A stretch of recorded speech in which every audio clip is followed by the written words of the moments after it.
Hey guys, welcome to the stream.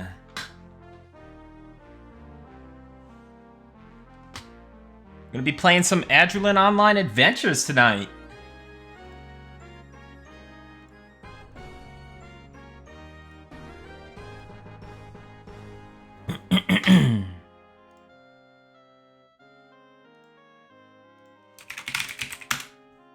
Let's see what I got here.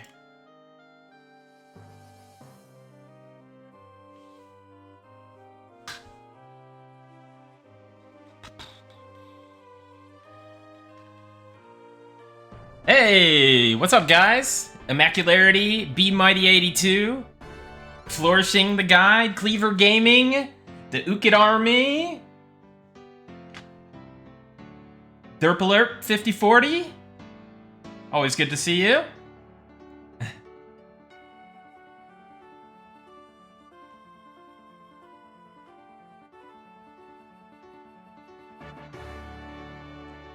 Gish, Anxiously Numb, The Hatter, Corvus HS, Nick at Night, Happy Face Prod TV. Yeah, that's actually me. I mean, he's got a little bit of a darker complexion than I do, but yeah, he's you know, he's got a little bit more facial hair too. I will admit. But other than that, it's like looking into a mirror for me. What's up, Soldier's Fate, Smoon, Reyna, Lucerin TTV, Be Mighty 82, Immacularity, yeah, Evercraft Online, the artist formerly known as Evercraft Online. Craft 0013, Hiko Tat, Octo Wisp, Oasis 604. Yeah, I think it is Eldochis. Yes, exactly.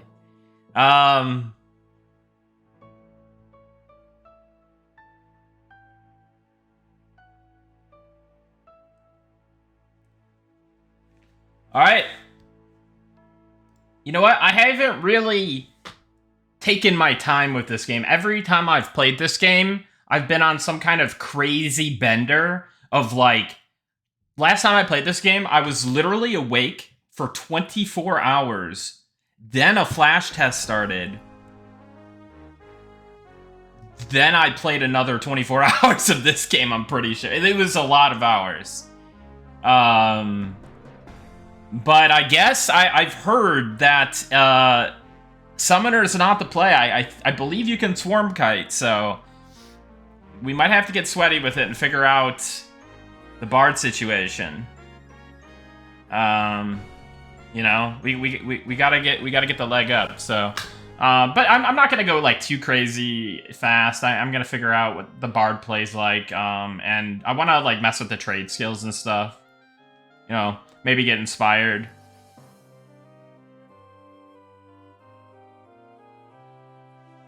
Dude, the 96 Chicago Bulls, greatest team. It's the GOAT team. GOAT team, GOAT player.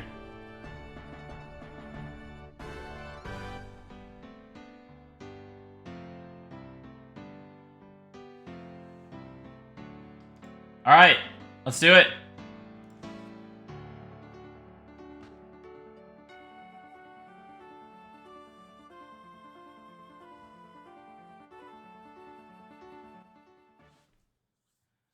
All right, community pre-alpha test.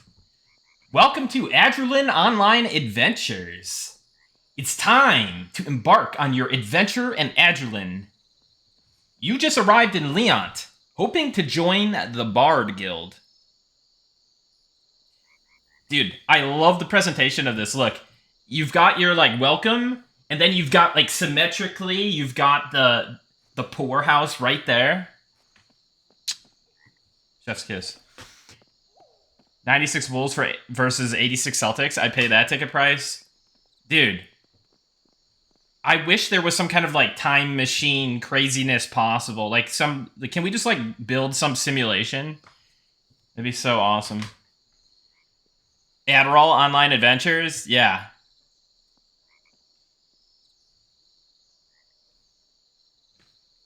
Alright, let's continue. First thing on your agenda, locate your guild hall. But beware, some guilds relish in secrecy. To get started, you received a note in your inventory. Right-click the notes icon to read it. Okay, all right, can I move this to the side? I'll move this to the side for when I finish up here. In your explorations, be sure to interact with the local NPCs. They're a goldmine of valuable tips, intriguing rumors, and captivating quests. To start a conversation, select an NPC and press H to hail them. In conversations, remember to engage with highlighted words and phrases. They often hold the key to advancing the dialogue. May the aspects ever guide you. The aspects. So they got kind of like a dragon fight. What are the aspects? Maybe just the gods? The aspects, though, that makes me think, wow. What's up, Jabba? Welcome in, buddy. Is this open to all? Yes. Yeah, so Adrullan Online Adventures is currently open to all for a flash test. I'll drop that link in the chat. Adrullan.online.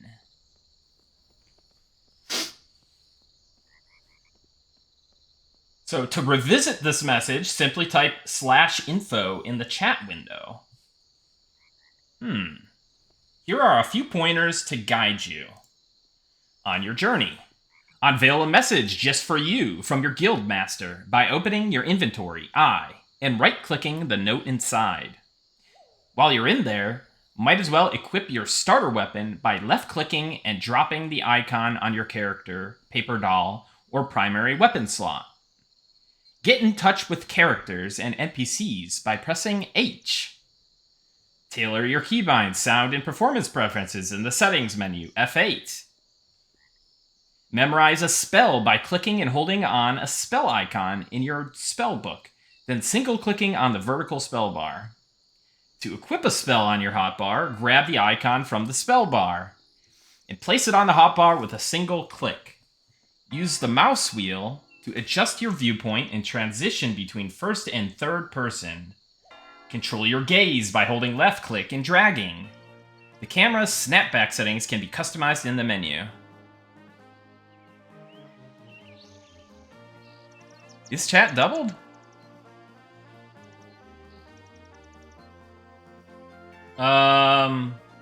Drop a mouse-held item on your avatar to equip it, or on other players to propose a trade. Gain deeper insight into item details, or link them in chat by right-clicking and holding on items. Inventory-related actions will be unavailable if your overflow is not empty. If the weather system feels overwhelming on your hardware, consider reducing or switching off weather quality in the video tab of the settings menu. There it is. There it is. All right. And it looks like we're right in front of where we need to be, the poorhouse. Yeah. I can relate to that. Aspiring minstrel. The path of song and story awaits those who dance with melody and wield words as weapons. There's glory and possibly gold for those who dare to sing their way into history. Bring this note to Lyrig Song Fair at the poorhouse, and prepare to set the city alight with song. Okay. I think we can manage that.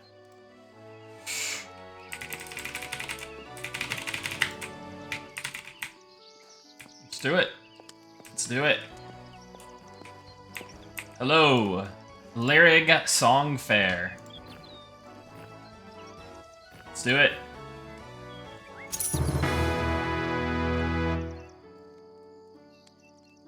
Lyrig Song Fair tells you, excellent, welcome to the Bards Guild.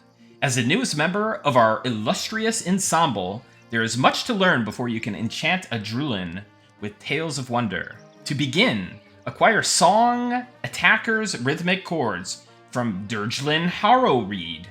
Once purchased, scribe the song into your book.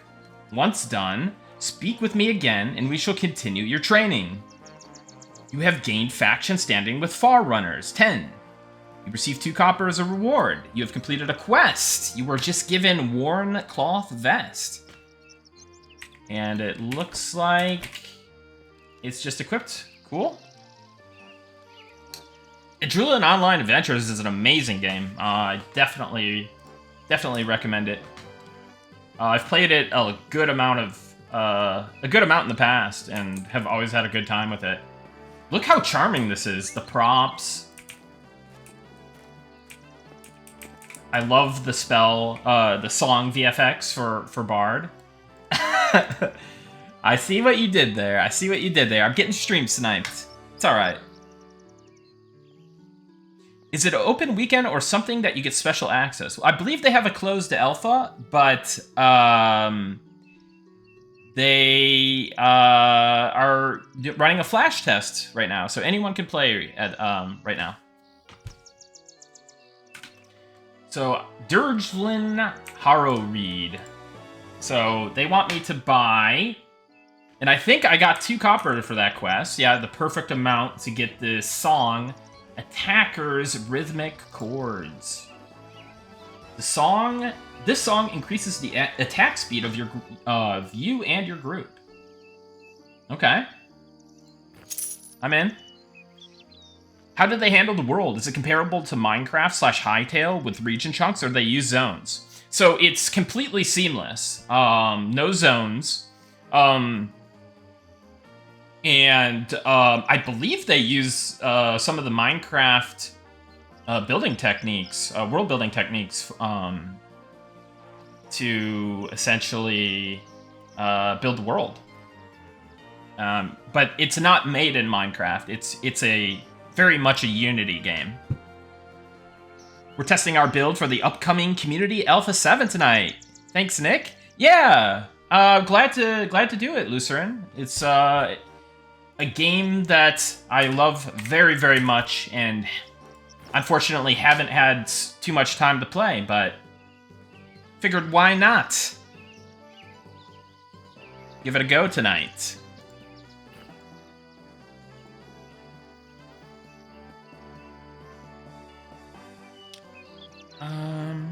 Let's see here.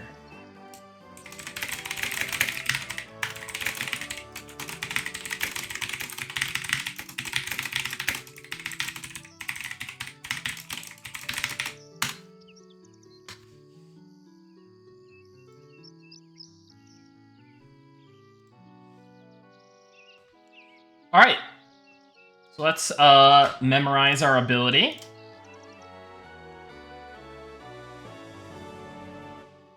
Cool. So what else do I have? I've got some bandages. It looks like I've got a group invite and a sit and stand macro. I think for me, I'm pretty much good to get rid of this one. So let me see if I can drag that off. And then for group invite, it's probably easy enough to /invite. So I'll... Okay, there's an exit game one. I don't ever want to use that. Group invite, we'll get rid of that. And I guess we'll just leave the bandages on here for now.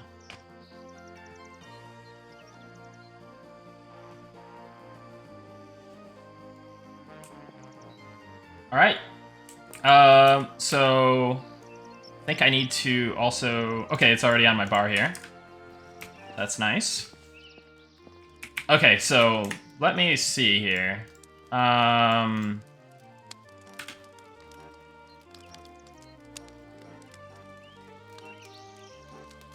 Once done, speak with me again. We shall continue your training. Now, did that show up in the journal? Oh, are these... These might be some old entries. So I'm guessing that they probably do it similarly to M&M, where it's like a local log file.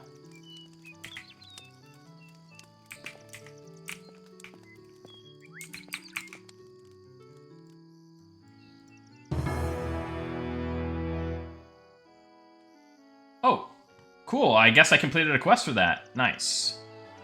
So here, let me... I think we can move this up here for a second. Excellent, you've mastered your first song. Now let's explore performance. You can perform a single piece or create a harmonious medley. Using the medley composer, you can arrange up to 4 songs into a continuous loop, making your music's influence linger beyond the initial notes. But music isn't your only strength. Learn Provoke from the abilities I offer, then return to continue your training. Okay. Cool. I guess we can learn this for free. It says buy. Maybe, I don't know if it's free. Maybe you could say train or something. But these will say buy because they cost money. But if it's free, maybe like a little switch could be cool. Just super nitpicky feedback, but here, get throw, and we'll get provoke. Why not? Okay, so let's right-click on this fellow again. Excellent. All right. Yeah, love me some AOA. What's up, Oobs? I think I'm on the Fresher server. I think it's probably lower pop. Learning to provoke your enemies is a great skill to have. After all, some do regard us as master of all trades. It may save a friend someday. Outside the northern gates, the rats scurry with whiskers fine enough for a basic loot. Bring me a rat whisker to get you started with your first instrument. Ah, I nearly forgot. Take this note to Banker Kafra at Handover Holdings, across from the poorhouse in Leont. Kafra will help you learn about banking here in Adrullan, and grant you a small sum from the guild. Okay. Sure. Handover Holdings, across from the poorhouse. Okay. We could take a look.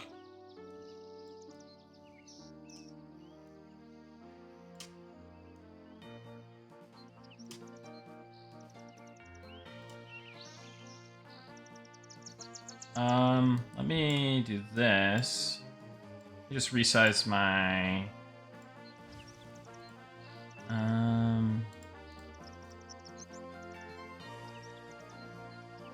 Wondering if there's a, like, a chat font size type deal. Let's see here. Interface, chat font size, there it is. Cool. I'll make my chat log. Go hide over here. And then we will check out the bank, and then also I want to see, so, oh, lineage conversations. Okay, so this is, okay. So, whiskers, rat whiskers for the basic loot.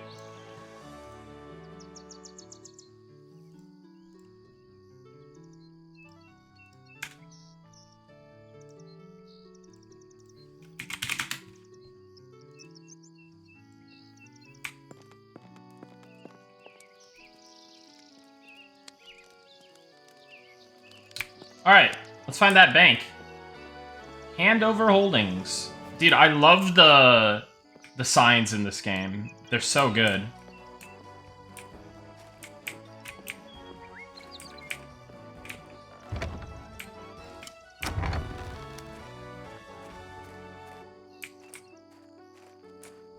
So Banker Kafra, I remember the name. So let us hand over.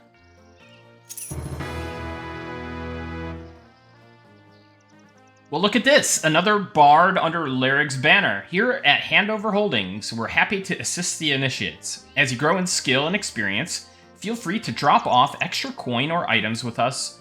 It should be for safekeeping. Here, I'll screenshot that.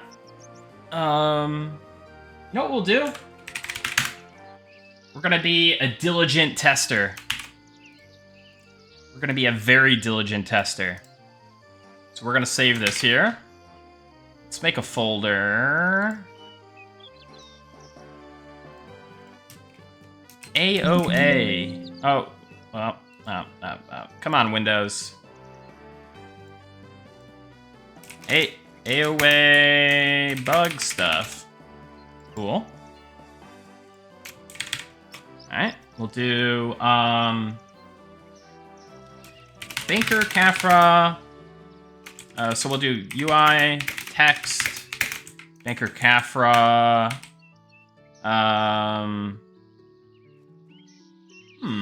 You know what? Maybe I can even just show this. Yeah, that's what we'll do. LA flash test bugs. But we'll also save a screenshot. Bard text intro. Sorry, guys.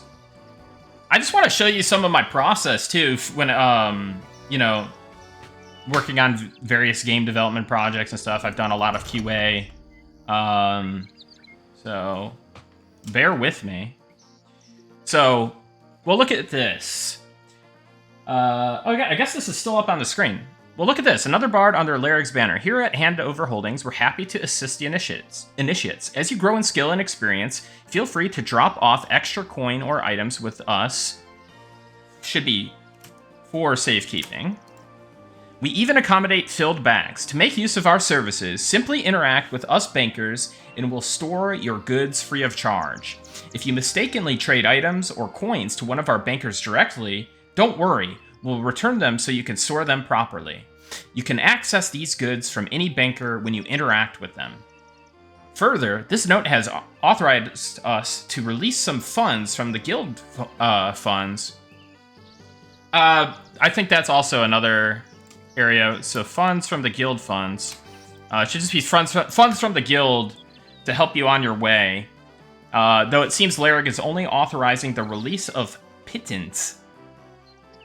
Regardless, do return to us whenever we can be of service. Okay, cool. So we'll say UI tag. Here, let me pull this up here. Play capture.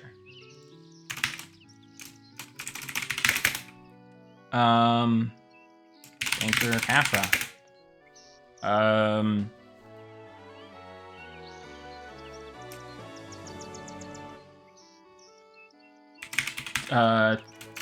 Grammatical. I'm probably gonna even spell like things wrong in my bug reports, and then I'll have to like bug report my bug report.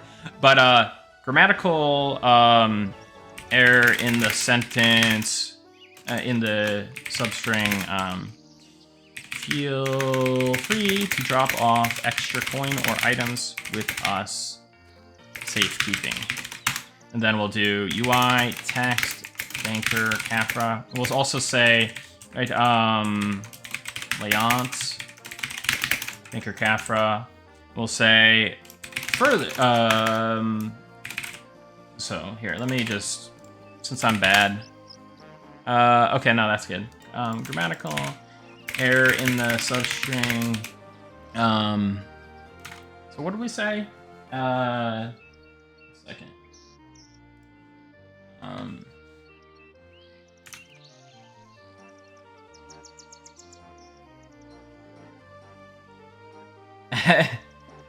Yeah, what's up, Alex? How's it going, man?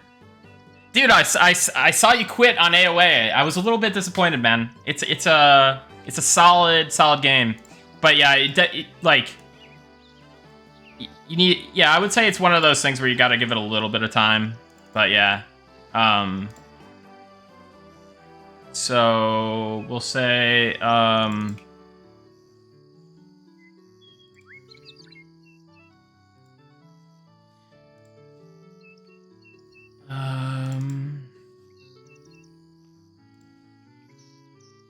funds from the guild funds. Okay, cool. Cool. All right, let's continue. Let's continue the game. Sorry, guys. I just have to do it, you know?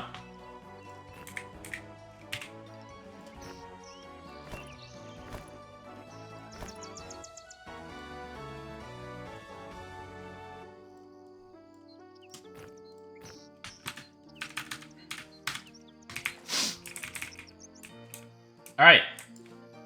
So I didn't really, since I was so focused on the actual reporting of the bug. So let's read what he was actually saying, right? So basically just talking to us about the bank, how it functions. They'll return the items if you trade to them on accident. And so it sounds like they're gonna give me some money. Perfect. 5 silver. We're rich. Okay, cool. So now I think we can continue on with the adventure.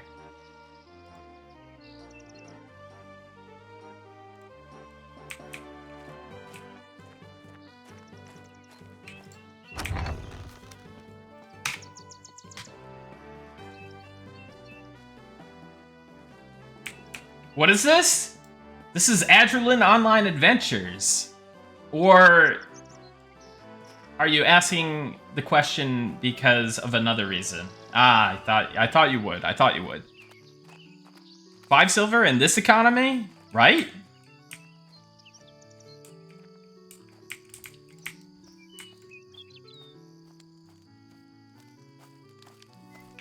Alright. So, what was the thing that we needed? Dude, that guy got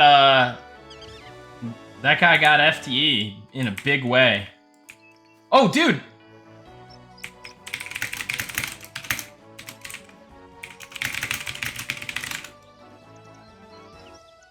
Wait, did it say anything? Oh, I didn't see a chat bubble from me.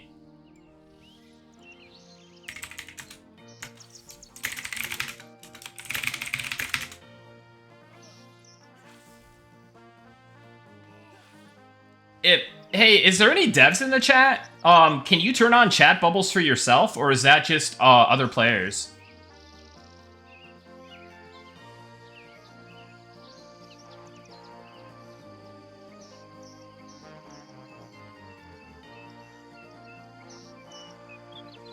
I think other people will be handling that, Kegedin.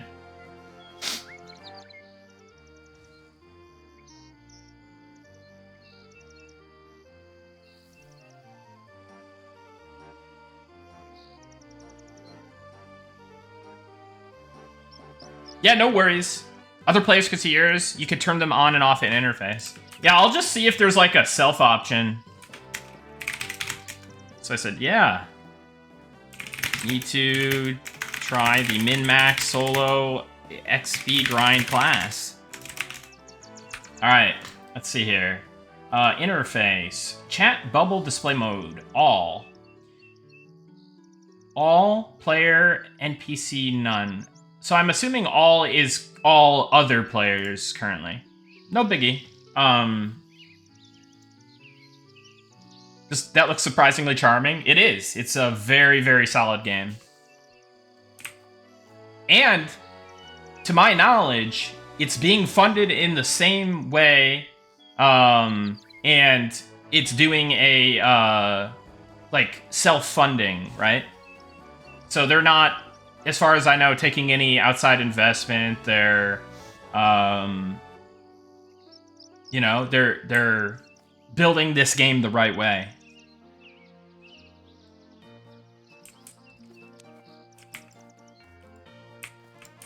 So here's a gatherable. Okay, so you can gather wood without any tools currently. That's good. But see, that makes sense because you're like just gathering sticks here. So I like that. I like that a lot, actually. Oh, okay. Campfire, warmth, beneficial, 2 minutes. The warmth of the fire soothes and reinvigorates you. This increases your hit points, mana, and stamina regeneration. Love it. How long does this AOA test last? I did see a message in their Discord from one of the devs. I believe it's going to go late into the evening, Eastern. I believe is the quote.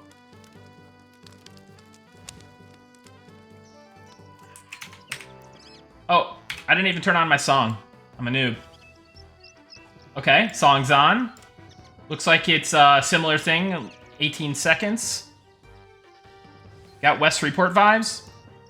This to me is a Kinos vibe. Because West Freeport's like the... It's like kind of like a... not sad's not the right word, but I guess sad works. It's kind of like a desolate, sad desert city, right? Whereas this is kind of the grassier, upbeat. Hey, Nicodemus! Thank you so much for the support on Ko-fi, man. I really appreciate that, man.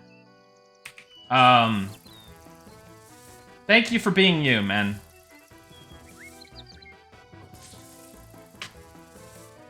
You're an excellent, excellent game designer, and I'm glad that you,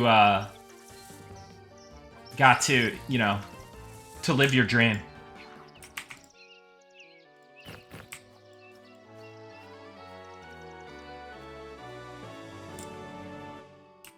NH is Freeport, Leont is Kinos? Yeah. AOA is fantastic, man. Whenever you're not busy, you know... Oh, I'll turn that off. Whenever you're not busy, man, you should definitely jump in and give it a go. Especially for, like, quest inspiration and stuff, because, like, the quests that they have in here are fantastic. And they have some very, very good writing and ideas. So I would definitely recommend taking a look.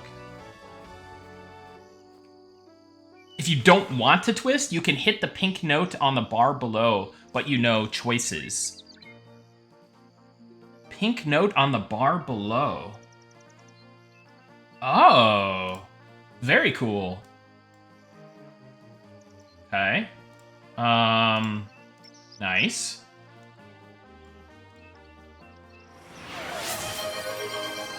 Hey, Nicodemus! Thank you so much for the 5 tier 1 gift subs, buddy.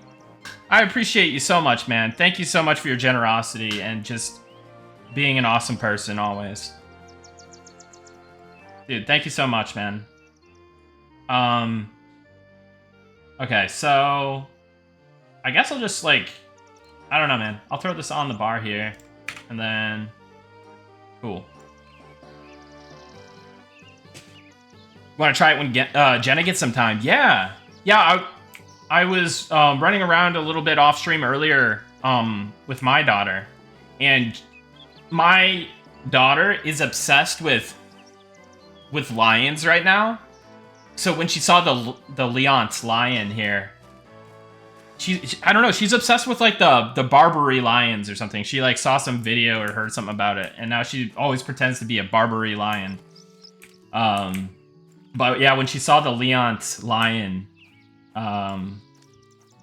it was she wanted to know more and wanted to go in there and everything.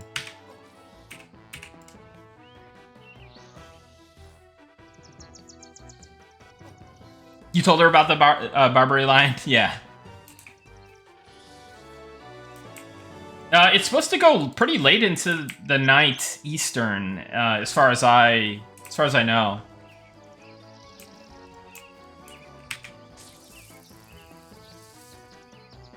Because of a famous picture that was taken of the last one spotted in the wild. Ah, okay, cool. Yeah. Alright, so I need oh,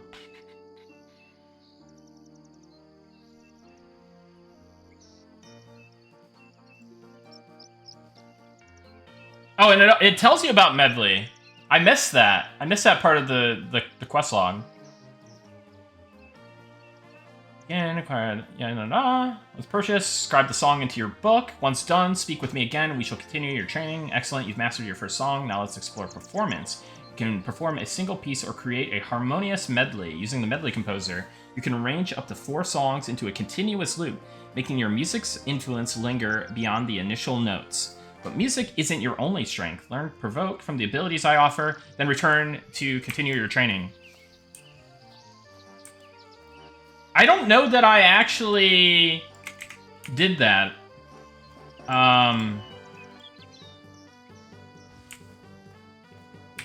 Okay, so that's Lyrig. Did the first guy... What was the first guy's name? Adrullan Online? I'm gonna just run them back over here real quick.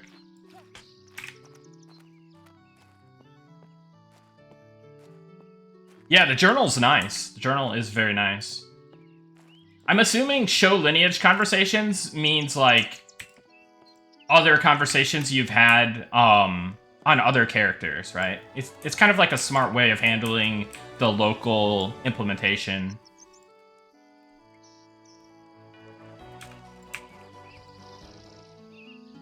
So if you go back to the quest giver and you right click, he says, outside the northern gates, the rats scurry with whiskers, fine enough for basic loot. Bring me a rat whisker to get you started. So he'll remind you what you need to do, which is pretty nice. That's a nice... Okay, so I already got 2 rat whiskers, so we're good. Yeah, see you later, Nicodemus. Thanks again for stopping by. I hope you have a good evening, and I hope you get a chance to hop in.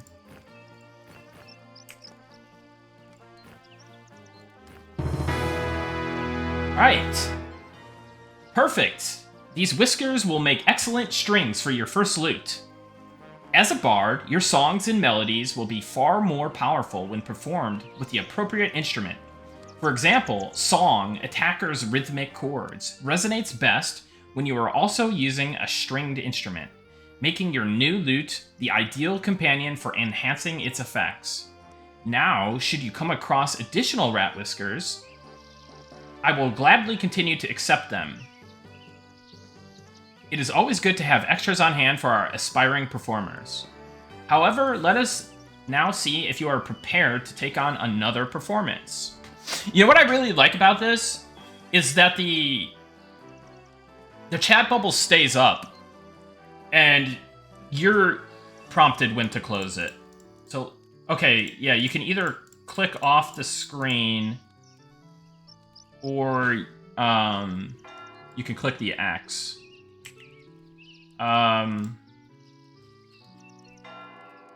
So what I'm gonna do here is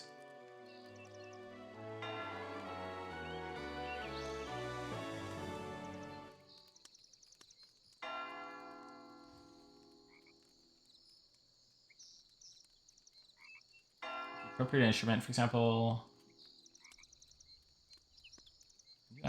How should you come across additional rat whiskers? Now, should you come across additional rat whiskers? I think there should be a comma there, but yeah, we'll do a little snip. Let's do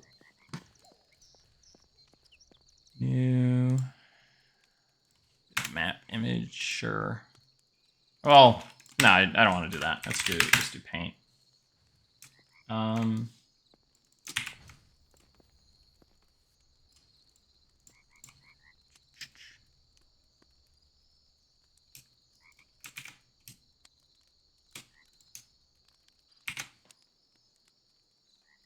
So this is UI text lyric songfare loop turn in Yance.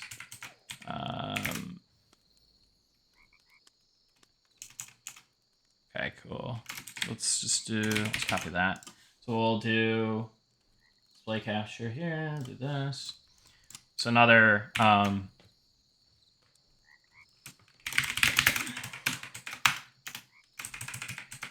grammatical error in the substring.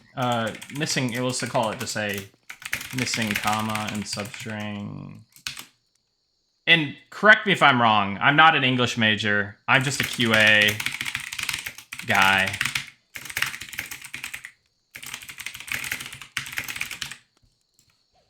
Cool. All right.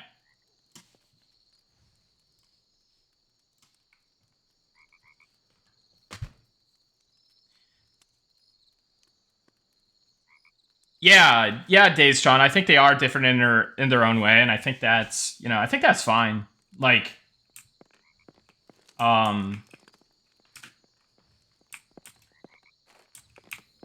Yeah.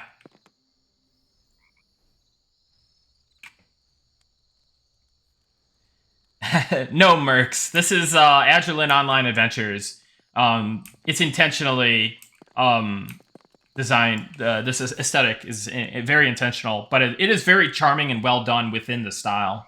But yeah, they're doing a free flash test right now, and yeah, it's a very solid game. I've put a lot of time into it, but every time I've played, I've like zoomed through it, right, and I've ignored all the good, some of the greatest aspects of it, which is their questing, the city, trade skills. So I'm kind of putting on my game dev hat and playing through it from that perspective. But I'm also having fun. I'm just having fun. And that's always a thing that you gotta remind yourself to do from time to time. Have you played in the Halfling Town yet? I briefly, when it first came out, I did log in and I ran around and I thought the bottom, I forgot what they call it. I forgot what the town is called, and then they have like the bottom version of it. The bottom area is so cool. It's one of the coolest things I've ever seen in a city. Where Wizard feels good? Yeah. I want to try it out. I want to try a lot of the classes. Love the Halfling Town? Yeah. This game's gold. Alright. So cool. Now what did it want me to do? Because I always lose the plot. Didn't she see you as a bard, man? I'm trying it out. Because I've heard that twisting is strong. Or not twisting. Swarming is strong. But I don't know if that's still the case. If it's not, I'll probably re-roll, but if it is, then I'm all in.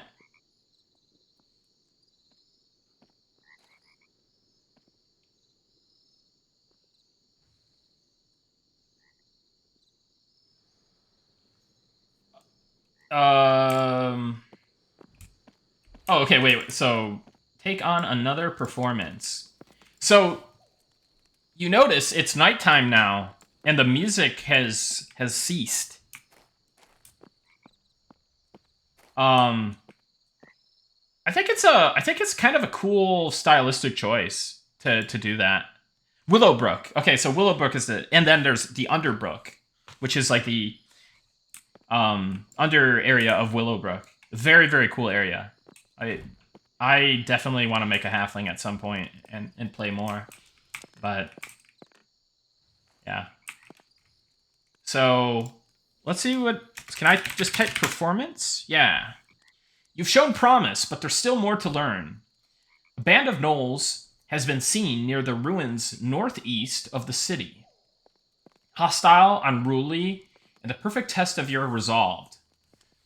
Prove you can face such an audience. Bring me a fine gnoll bone from one of the watchers or spotters. I worry you are still a fledgling in your craft, and facing such a hostile audience may be more than you're ready for. You may find strength in performing with companions, but if you go alone, know the risk will be great. Yeah, so I think I could be wrong. I don't think the spotters might be level 2. Watchers are probably like 3 to 4, I want to say. Sorry if I'm giving any wrong or inaccurate information. I'm kind of basing it on my memory based on last time I played. But yeah. So cool. And then I want to see what happens if I hand another Rat Whiskers in. So this looks like you get 5 copper and you get some XP. It's pretty cool. I like it. So they have like the EverQuest style like task. Well, you have like a guild quest, which is cool. But then it once you've completed it the first time, it turns into a kind of EverQuest style task repeatable quest. I like that. I think that's pretty cool. Okay, so we've got the loot. And it looks like we can just equip that.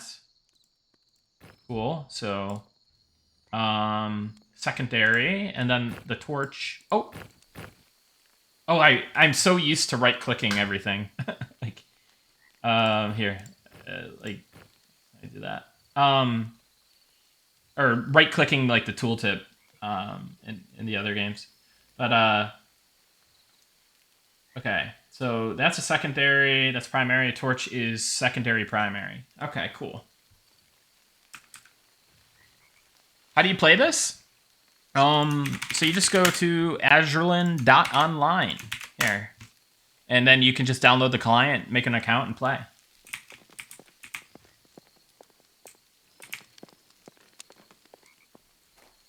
Nice. Got some rain. Let me make sure my audio is tweaked. Oh, there's hidden tree.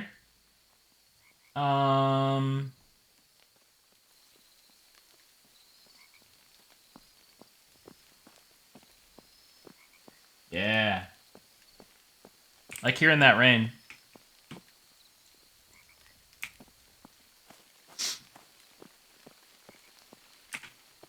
Okay, cool. So I think I'm going to...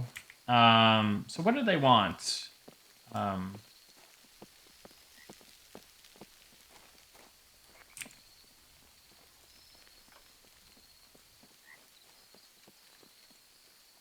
So my confusion is... Oh, did I have this typed in or something? Let's see. There we go. A fine knoll bone. So I had accidentally typed in like a search thing, and I wasn't seeing all of the quest text.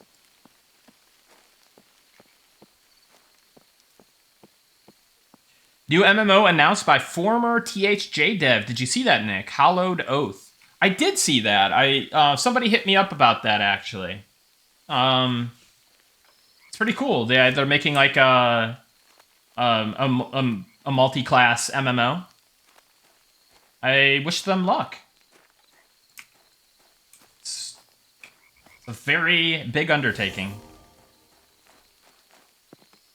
Should play Stardew Valley on stream? That'd be fun, Derpler. We should sometime. Oh, looks like the rain ended already.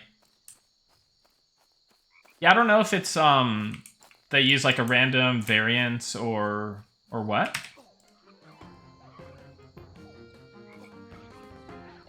But it's pretty short. Multi-class MMO is interesting, yeah.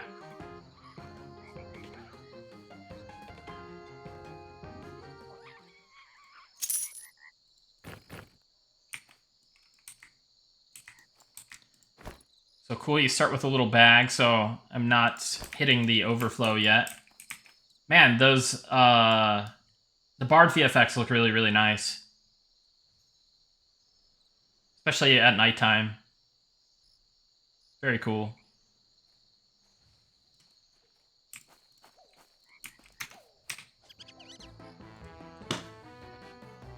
Floating combat looks different. Last time I played AoA, don't want to hop into this test. We get too excited, they shut it down. April 1st is soon. Yeah, so they're doing a, like, I think it's like a 6-day test starting on April 1st. So definitely give it a go then if you can't make it this evening or whenever they shut this down.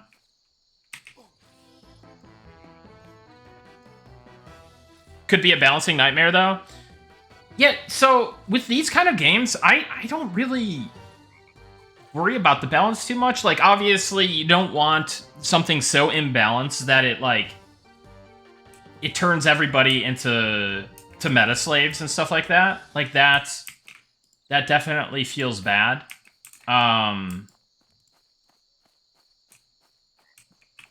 of course, the multi-class MMO is I believe if it's based off of THJ, then it's probably gonna be like very solo friendly. So if it's meant to be kind of played solo, then it's not super, like, the balance isn't that important, right? Like, I mean, obviously, even Diablo games and stuff, they kind of, like, they balance things and stuff, and you have certain builds that are really good and whatnot. I think that's probably, like, okay.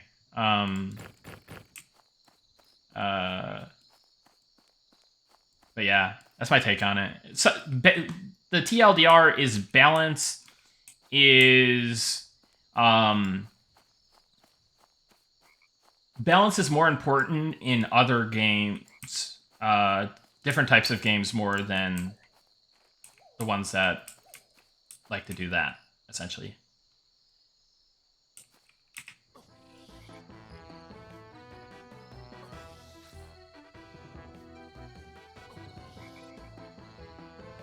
Yeah, not sure about that, guys. I think there's other people on it.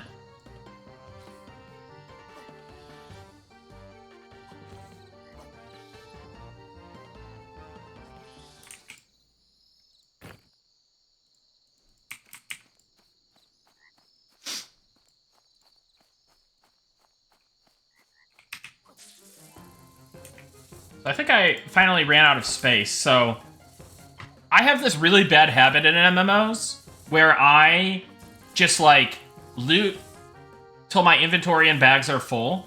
I might die. That'd be a shame. I have... Can you get a lamp or something? Yeah. So I could just, like, So let's see what options we have there. We have the torch, so we've got a little bit of light. But let's see what options we have in the graphics. Because is it really dark on the stream, Derpler? Video. Brightness. Okay, my brightness is very low. Let me turn that up. Does that help? Oh, look at this armor. Very nice.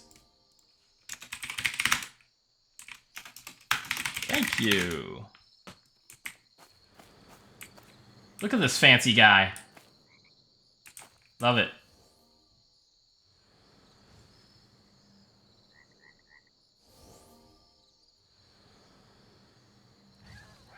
Yeah, he is cute.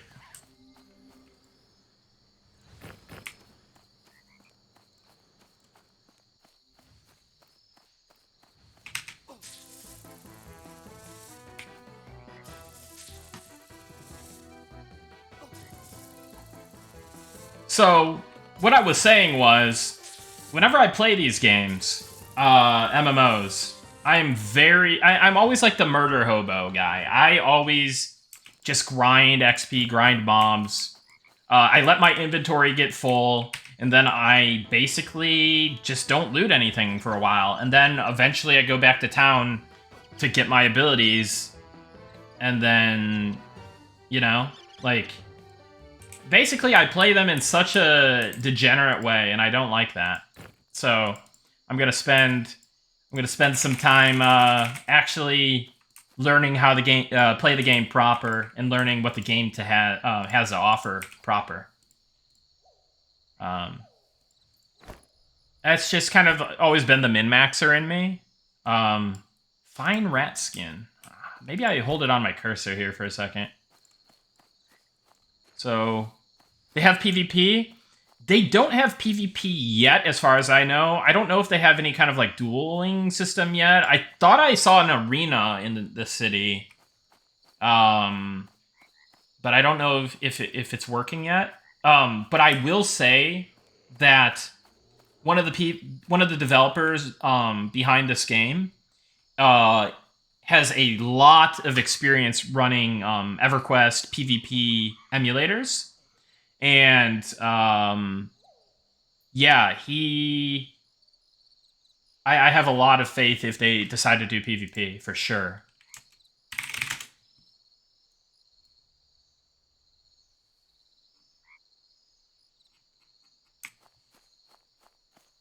I hope they do it. But yeah, it is one of those things where, like, you need to dedicate a programming resource or resources to get that done. And there's so, like, when you're making an MMO, there's so many different things that you need to get done, and there's so many things that you have to prioritize.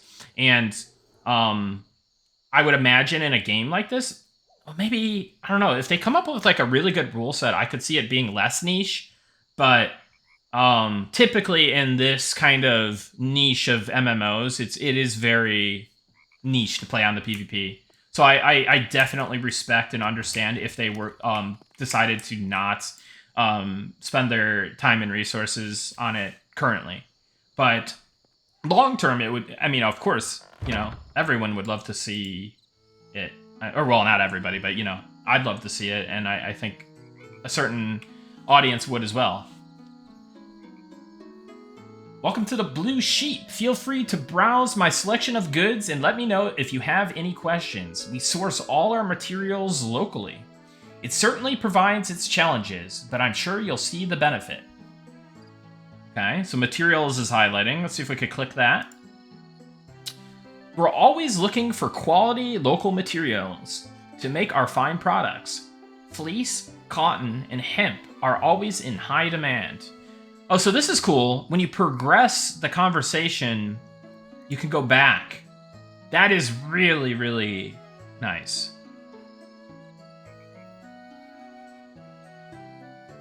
Love the added stakes on PvP servers. If someone is encroaching on my spot, we can just duke it out and settle it. Yeah, exactly. PvP is set to dueling only at the moment, but it's in the plan, says Lucerin. So there you go. You have the Lucerin who's on the team saying that PvP is in the plan. John says, I fill my inventory, then judge if a drop is worth it more than the other crap I looted. Yeah, I'm still... Oh, okay, so...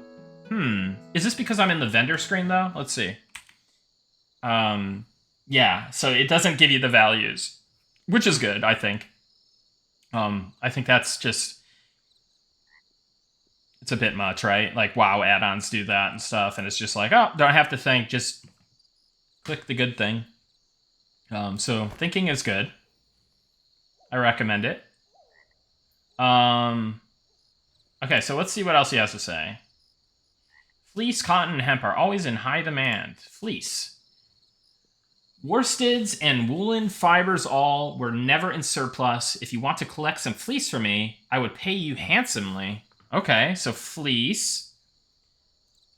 Cotton. Cotton can be hard to come by locally, but you'll occasionally see natural shrubs growing on the flatlands. I'd happily compensate you for any you were to harvest on your travels.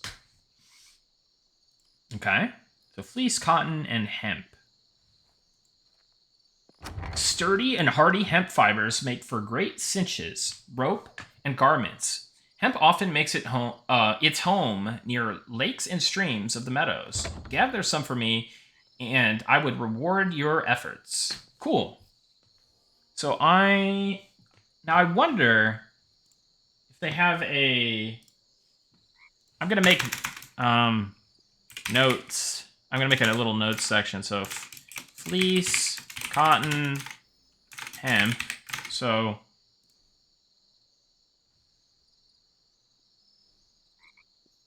wonder if it drops from like humanoids or something. Cotton can be hard to come by locally, but you'll occasionally see natural shrubs growing on the flatlands. Shrubs in the flatlands. Okay. And then let's go hemp.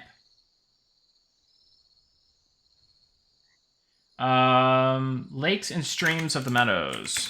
Lakes and streams of the meadows.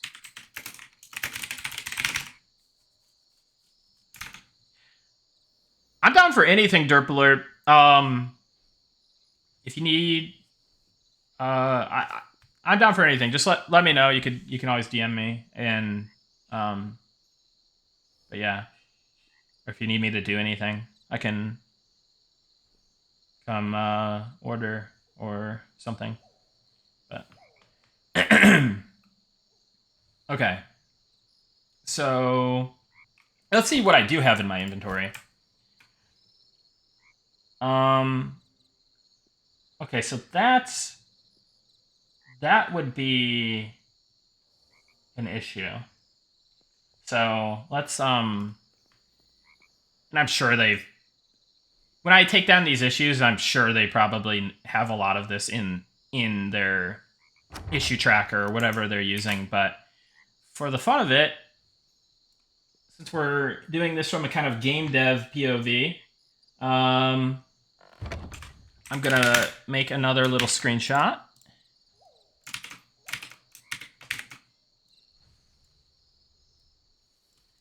And I'll show you here. So usually I just grab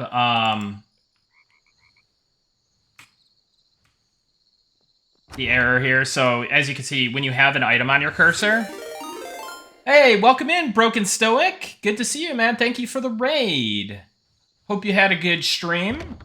I'm in Adrullan Online Adventures tonight, checking out the game, kind of putting on my game dev tester QA hats and kind of taking it slow and not being like a dirty min-maxer, even though I made a bard. So that's my long game. But my short game right now is basically checking out the game and making little bug reports locally. And yeah, so yeah, I was just noting that if you have an item on your cursor, it obviously overlaps with the icon tooltip here. So let me get this off the screen real quick. We'll save that. We'll say UI, item icon on cursor, collision with item tooltip, with item hovering item tooltip. Okay. We'll save that. And then let me actually just copy. Show more options. Windows 11, why did you have to make everything so much harder? All right. That, so UI, I guess it's kind of like art, I guess. 2D art. Okay, cool. So, and then, yeah, we're saving screenshots for all this stuff as well. Cool. No, I don't want to do that. Okay, turn off the display capture. Cool. You saw me? Oh, good to have you on the server. Maybe we'll have to group up. I'm kind of just like taking it slow and figuring everything out because I've literally played this game in such a degenerate way that I've missed the funness. Like, I had a lot of fun, I'm not gonna lie. Like, just killing stuff and being in the world is amazing. I don't know, Kenster. I don't know if it's still in there or not, and I think it might be Think if it still is, but I don't know that it's a guaranteed drop anymore. But yeah. Nick, you're allowed to be a degen? Thank you. I appreciate that. So, can I hand him like any silk? No. Can I hand him anything? Oh. Uh-oh. I think I've got myself into it. All right, here, let me do that. So but he only wants, yeah, like he only wants fleece, cotton, hemp. So yeah, I don't think he'll take anything else. Okay, so I guess I will just snake eggs. I could see somebody wanting them, but like maybe the play damaged rat skin. That doesn't seem like something that's gonna be particularly useful. Maybe it's a quest, but I need some inventory space, so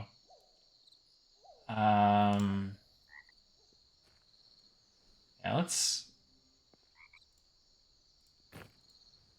sell these. These up. Sell these. Now I right-click. Yeah, right-click to buy, sell. Okay, that's very nice. Small venom sac. Bundle of sticks. Lotus petal. Rat whiskers. I could turn those in. Fine rat skin. Null eye. Spider fang. Maybe I just start like... Well, where do I buy bags? I wonder if I could get some bags. And I seem to remember something about getting the campfire started. I want to figure that out, too.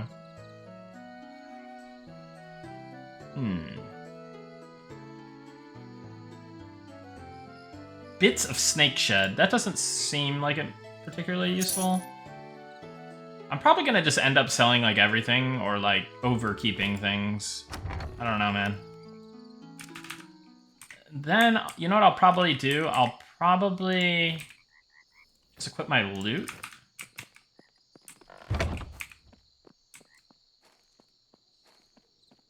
What's up, Core 6?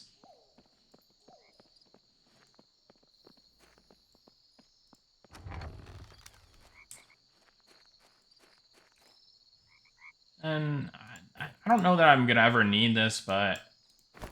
I definitely feel like I'm going to want the wood, but maybe we... Bandage... Regen's pretty fast for now. So I don't know that it's needed, but I kind of want to keep it. Spider silk. Seems like it's definitely going to be useful. Small venom sac. Bone fragments I feel like is definitely going to be useful. Yo.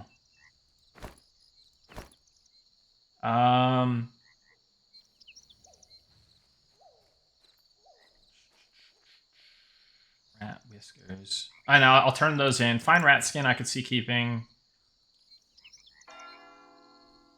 Spider fang, null eye. I could see them being quests. Lotus petal I could see being like alchemy maybe. Okay, maybe we just hold on to these. They're stackable. Turn these in. And then I want to get a bag, and I also want to be able to make campfires. So that seems like it's a useful skill when you're kind of on your own and there's no campfires around. Okay, so I'm about to hit level 2. So I might be able to get a song here, depending on how much XP I get from these rat whiskers. Chat is just being chat, Scoob.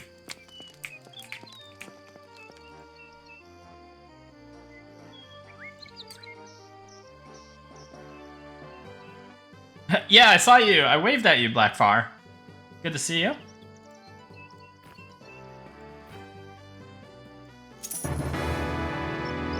Okay, level 2. Okay, so we can now get Echoing Strike, a combat ability. Your weapon is bound to the music, having chance to reverberate and produce a second immediate strike. Cost 2 silver, 8 copper. You definitely got the coin for that, so let's grab that. Echoing Strike.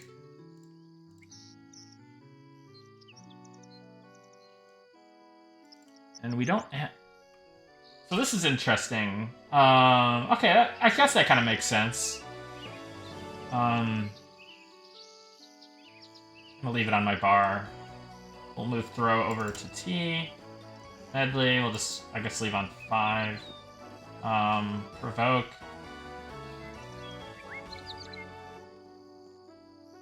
Provoke will add additional threat to the enemy based on your Fury's Call milestone, as well as your hate power. Very cool. Echoing Strike, 10-second cooldown. Your weapon is bound to the music having... Yeah, I read that. Second immediate strike. And we got that. So I think I can probably just put this over here for now, and then like put this on whatever, 1.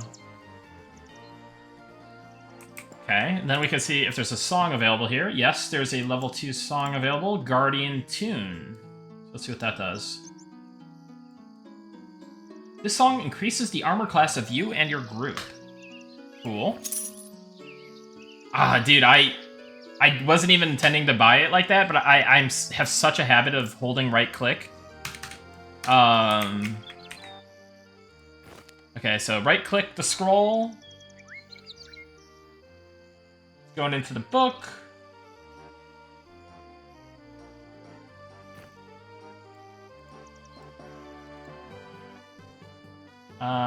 Okay.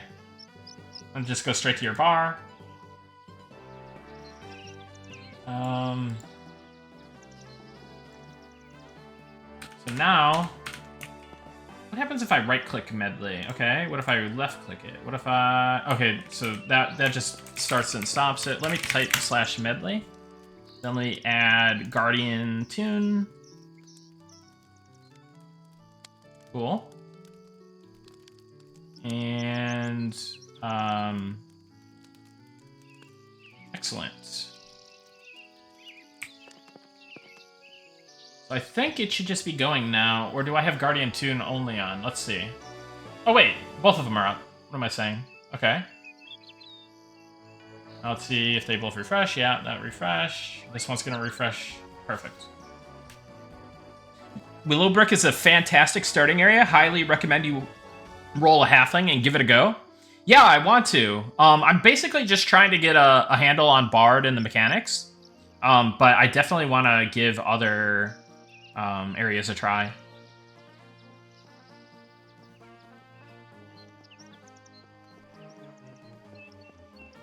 I'm not sure, Tabbiton. I'm just having fun playing AOA. I'm just kind of delving in.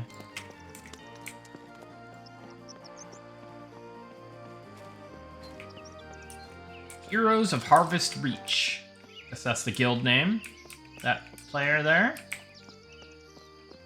Okay, so I guess I could explore town and maybe look for like different quests and stuff, so I know what to do with my items.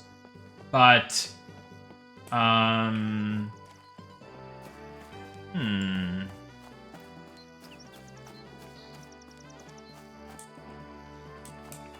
But I do have memory of this vendor maybe needing something, or having something that I might want. So a butchering knife, stout butchering knife.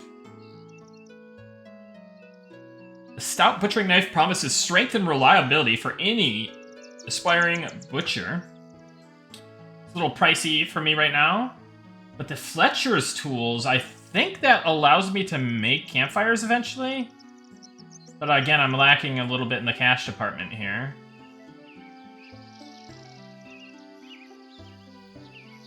Spool of twine.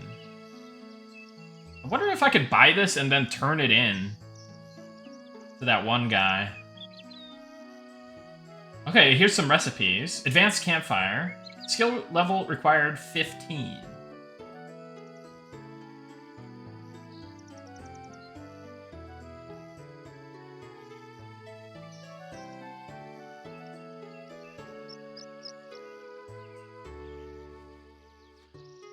Oh, so the skill is bushcraft.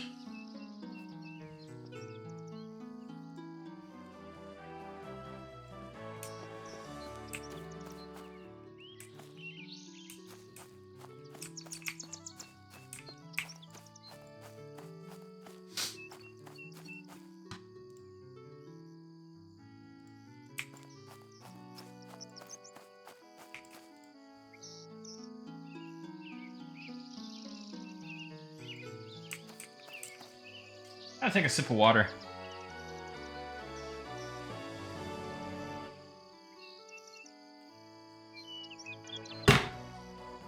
The game is very cute, yeah.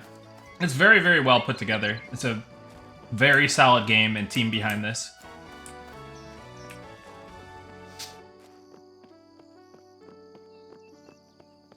I'd consider letting my son play. Yeah, I think this is going to be kind of the game that we all get our kids to play with us, and they get to kind of experience what we got to experience as kids with like EverQuest.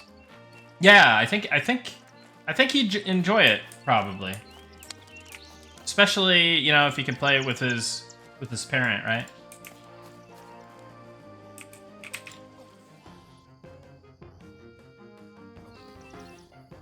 Game is still kind of harsh at higher levels, though.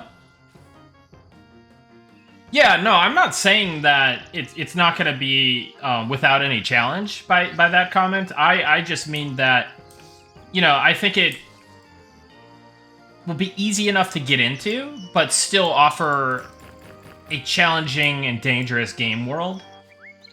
But like for me, like, I started playing EverQuest at 11. I started like leading raids at like 12 or 13, right? So I think people are definitely children are definitely capable. This is what I want though. I want a skinning knife and I want like a butcher's knife. Butcher's cleaver, I should probably say. Uh-oh. Okay, so there's one of those spotters. Maybe I could take one down. I gotta use my ability, Echoing Strike, here. So mobs leash in this game because it's a seamless world, so you don't want them just chasing you forever, right? Good introduction with a familiar art style for that generation. Yeah, exactly. And it's not just that generation either. The Minecraft kids are kind of grown up now. Uh-oh. Okay, that was leashing, I think, so I'm good. Okay, so... Okay. Gotta watch my back. I think the widows are hostile.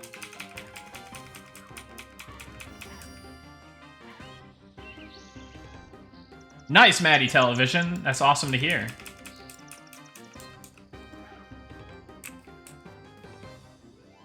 And I'm 37, and I know people that are like exactly my age that loved Minecraft. Love Minecraft.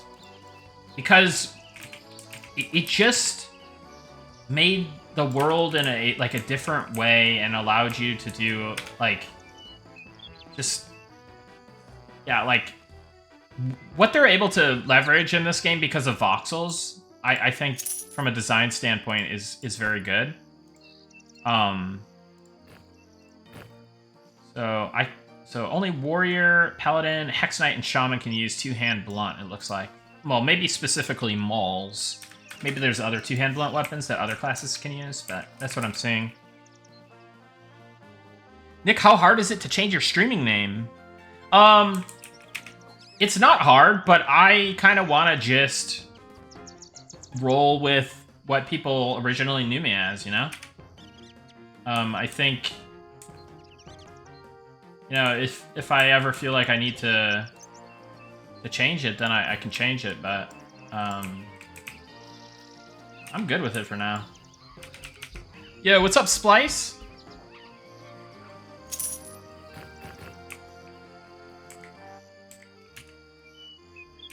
You playing?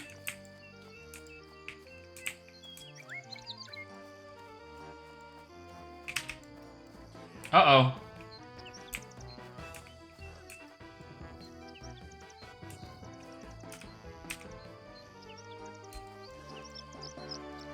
Does this guy need assistance?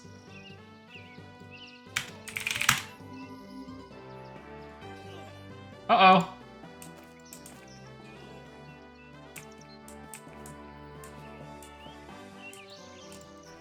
Sir, do you need assistance?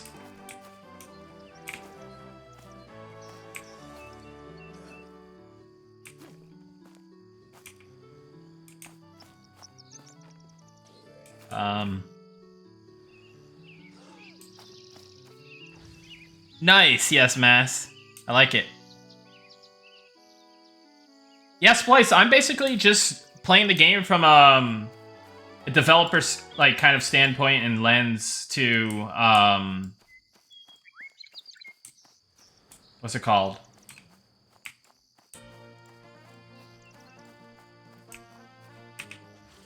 Just see what the game's all about, get a little inspired. Like, I've played a lot of this game, and I've leveled very, very fast in this game and stuff, and whatnot, but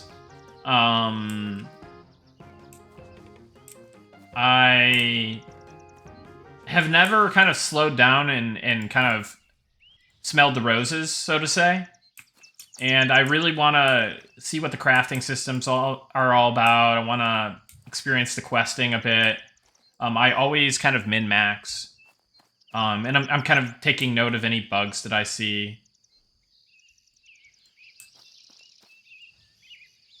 What server does it matter? I think most of the people are on the non-fresh server. Correct me if I'm wrong, any devs in chat. Hey, what's up, VV? Hi. I think the non-fresh server is more populated, but I could be wrong.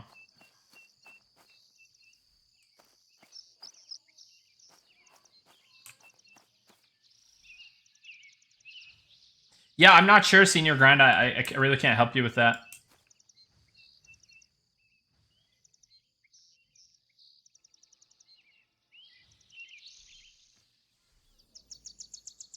Dude, that's awesome, Chrono. Dude, I wouldn't even get... I was thinking about it, and I was like, oh, you know what? It'd probably be easier if my kids just, like, played some WoW. But, like... No, dude. Like, now that I think about it, if you go on to WoW, and you look at everybody's names... I don't think that's the kind of environment... look at everybody's names in Orgrimmar or Stormwind. Look at the chat in Orgrimmar and Stormwind. Or in some of the starting zones. And ask yourself, is that the kind of environment that I want to put my kid into? And for me, it's a resounding no. Even if the game is something that you like, or maybe they like, it's just such a... The community is... It's not great. It's not great.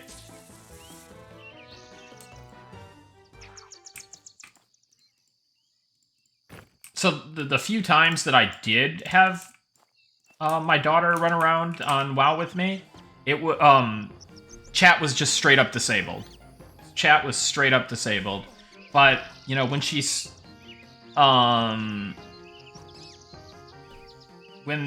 going to, like, start reading and stuff, and Daddy, what's this? What's that? It's gonna be...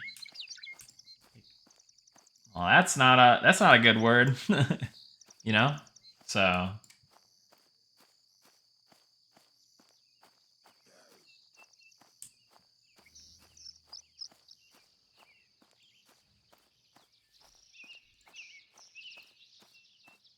Yeah, and I'm not even, like, the first person to be like, oh, game's toxic, I don't want to play it.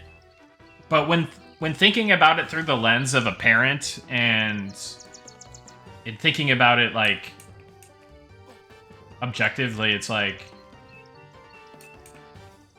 is really not a good environment for kids, if I'm being honest.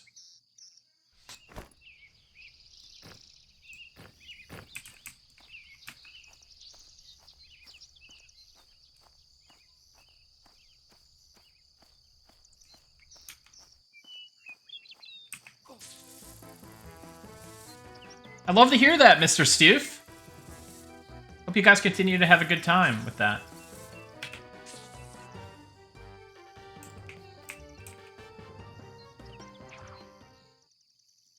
Other than EQ/WoW, what MMO type games did you play as a kid? So I started on EverQuest. So I was a very, I mean, still am to an extent, right? A Blizzard guy. Like, I was like, my first true computer game was probably Warcraft 2. Well, I played Doom 2 and Warcraft 2. So I played, like, you know, the flagship games from the best PC game developers at the time, right? id Software and Blizzard. I played Warcraft 2 and Doom 2. And so naturally, I went down both tracks. I played Quake 1, Quake 2, Quake 3, and then I played Warcraft 2, Diablo 1. Let me help this guy.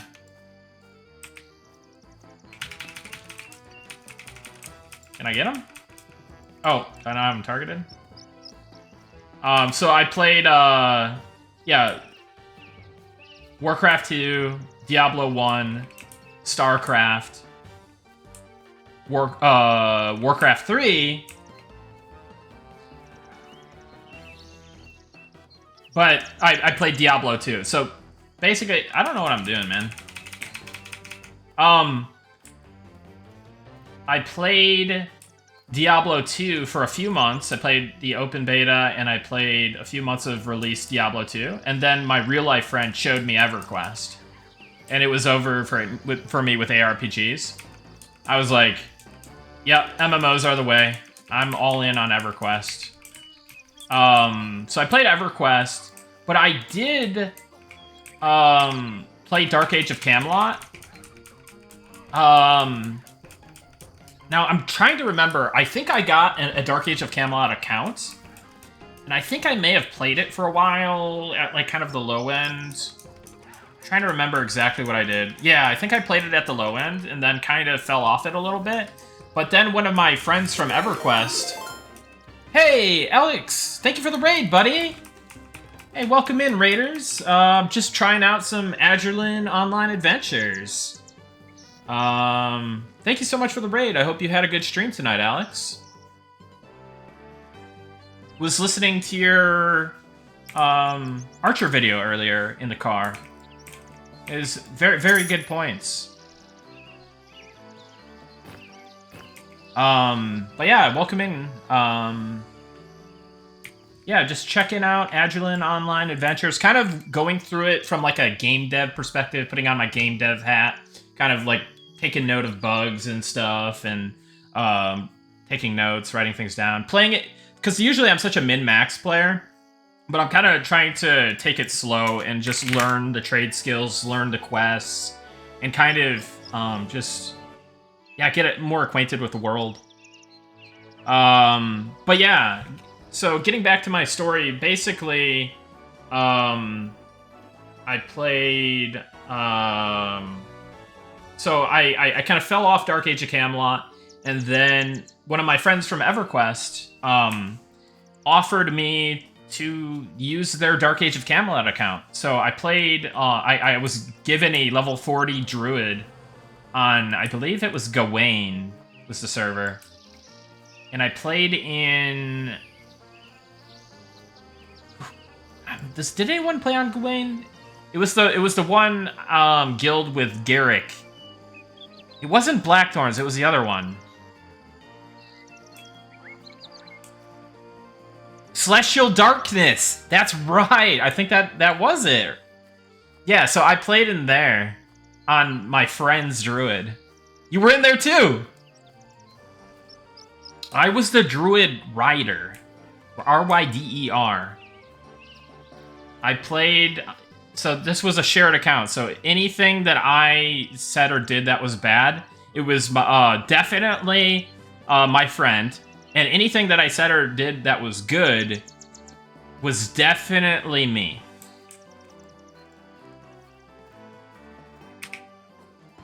So yeah, I played that for a while, and then eventually I think my EverQuest friend kind of like changed the password, and then that was kind of it for me. But I did make a champion on Pelamides. Hey, Taste of Wine, thank you so much for the donation on Ko-fi. I appreciate that. Thank you, thank you. It's very generous of you. Thank you so much. Glad you're enjoying the stream. It's good to see you. Thank you so much for your continued generosity. I really do appreciate it.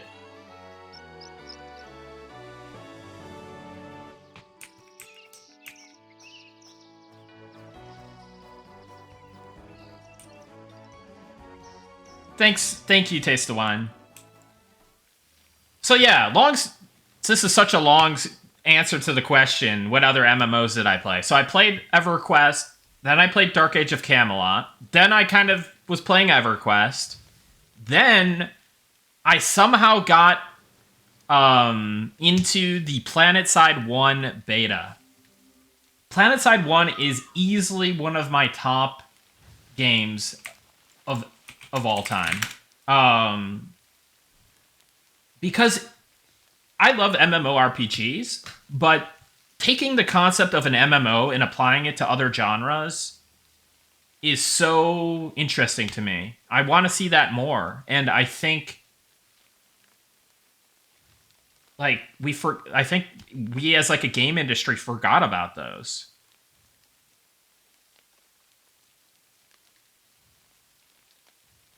You were Ultima Online, EverQuest, Dark Age, PlanetSide 1, Star Wars Galaxy's Shadowbane. Yeah, that's a good rotation. I like that. So I ended up playing PlanetSide 1, but then I ended up going back to EverQuest, and then I ultimately went to WoW Vanilla. Yeah, a family server would be amazing, Chrono. That's a great idea. That is an exceptional idea. I love it. I love it.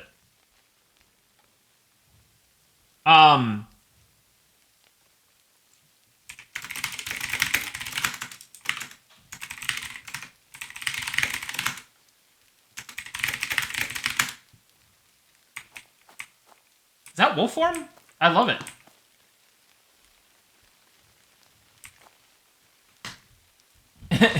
It's a happy wolf.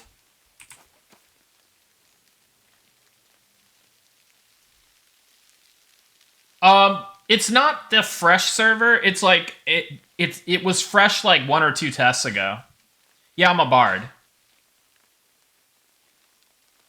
I remember in 2005 when people from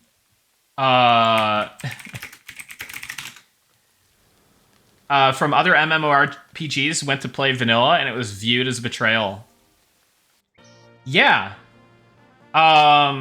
People were really upset about that. Like, people from the EverQuest community were like, why are you playing that casual kid game? And I remember, like, so the guild that I was part of eventually in WoW, that it was one of the best EverQuest guilds, Conquest. And they actually went to EverQuest 2 for a while. And they enjoyed it to an extent. And EverQuest 2 had like a decent amount of like raid content and stuff for that kind of hardcore guild. But when it came down to it, they decided that it was quality over quantity, right? WoW was a much more polished experience than EverQuest 2. It was just a better, in their mind, in my mind too, I just wanted to be a little bit unbiased. Yeah, EverQuest 2 actually had really some good ideas and good features, but the package is, you know, it wasn't there. At least comparatively to WoW, right?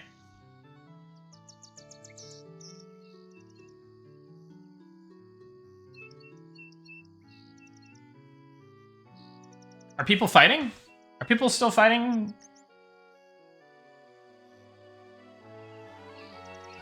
Guys, don't fight in the chat. Let's keep it family friendly to an extent.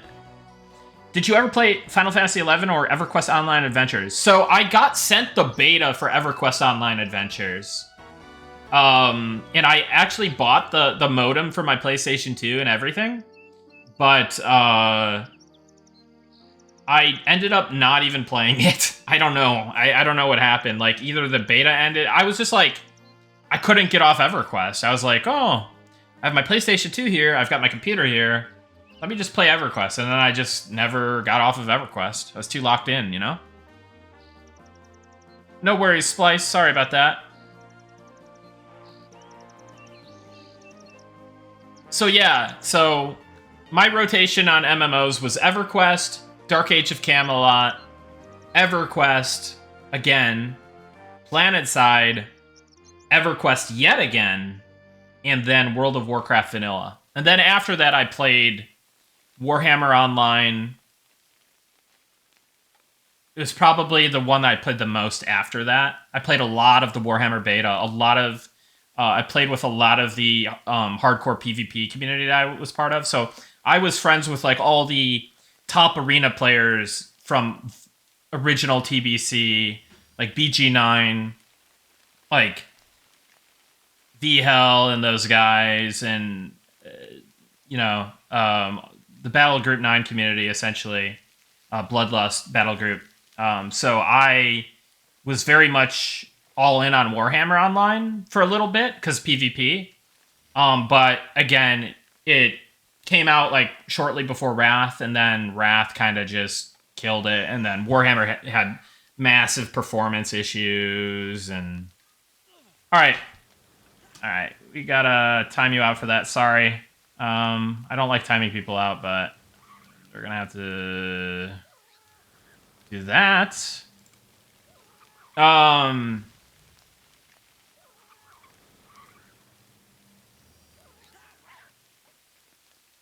Sorry about that. I get so locked in on what I'm talking about, I kind of miss the plot, the chat plot.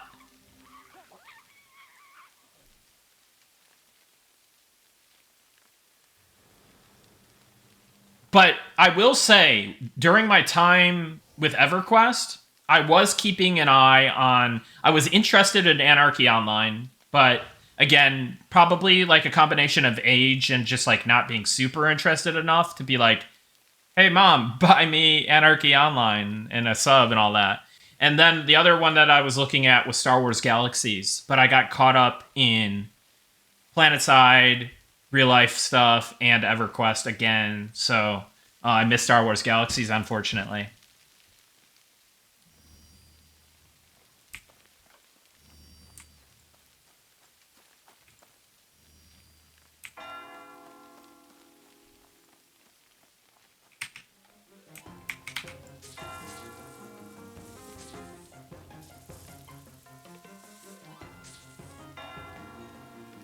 Yeah, dude, Angriest, I heard you talking about Warhammer last night on your stream, man.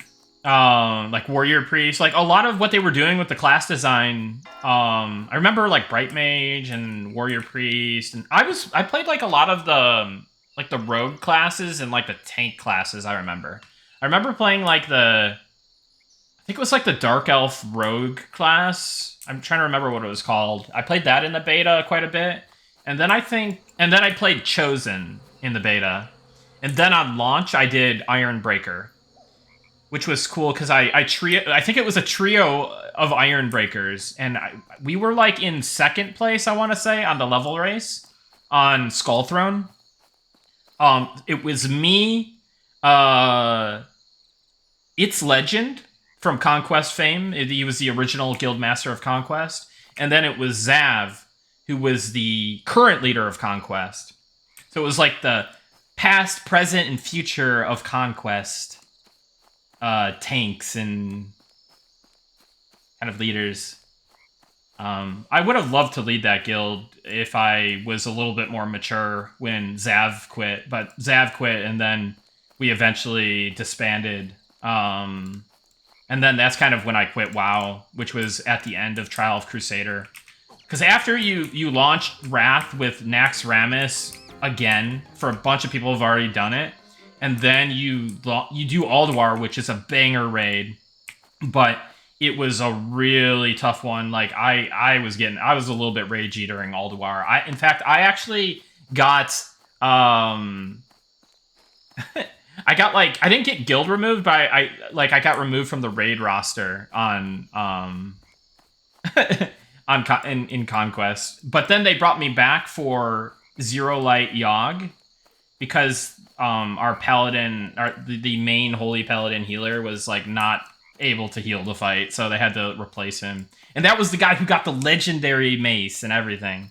So that's kind of my guild drama. And the reason that I got kicked, or not kicked in particular, but like removed from that guild was wanted we wanted to do, or we were doing hard mode Thorum, progging hard mode Thorum, and there was a strategy that was being used by the guilds that were already had hard mode Thorum on lock, and essentially what happened was you could mind control one of the ads and do a ton more damage, and you really wanted that for the DPS check.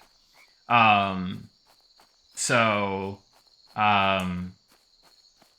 yeah, so I was just like so mad about it that I left my computer and I was still in the raid. So they had to wait for me to AFK out.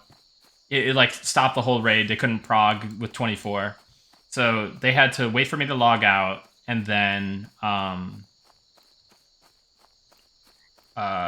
essentially get a replacement for me. And I was like, they didn't really have a good replacement option, right? So yeah, that was like 18-year-old, 19-year-old Nick being like a little bit too much. And then so yeah, I stopped raiding with them until Yogg Zero Light. Then they brought me back for that, and then we continued on one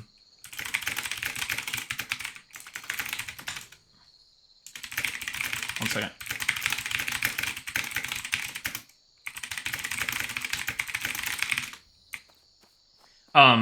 Yeah, they brought me back for Yogg, and then we continued on, did Trial of the Crusader together. I was raiding again with them, and but then yeah, before Ice Crown came out, we disbanded.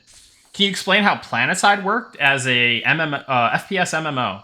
So essentially, there was 3 factions similar to Dark Age of Camelot, and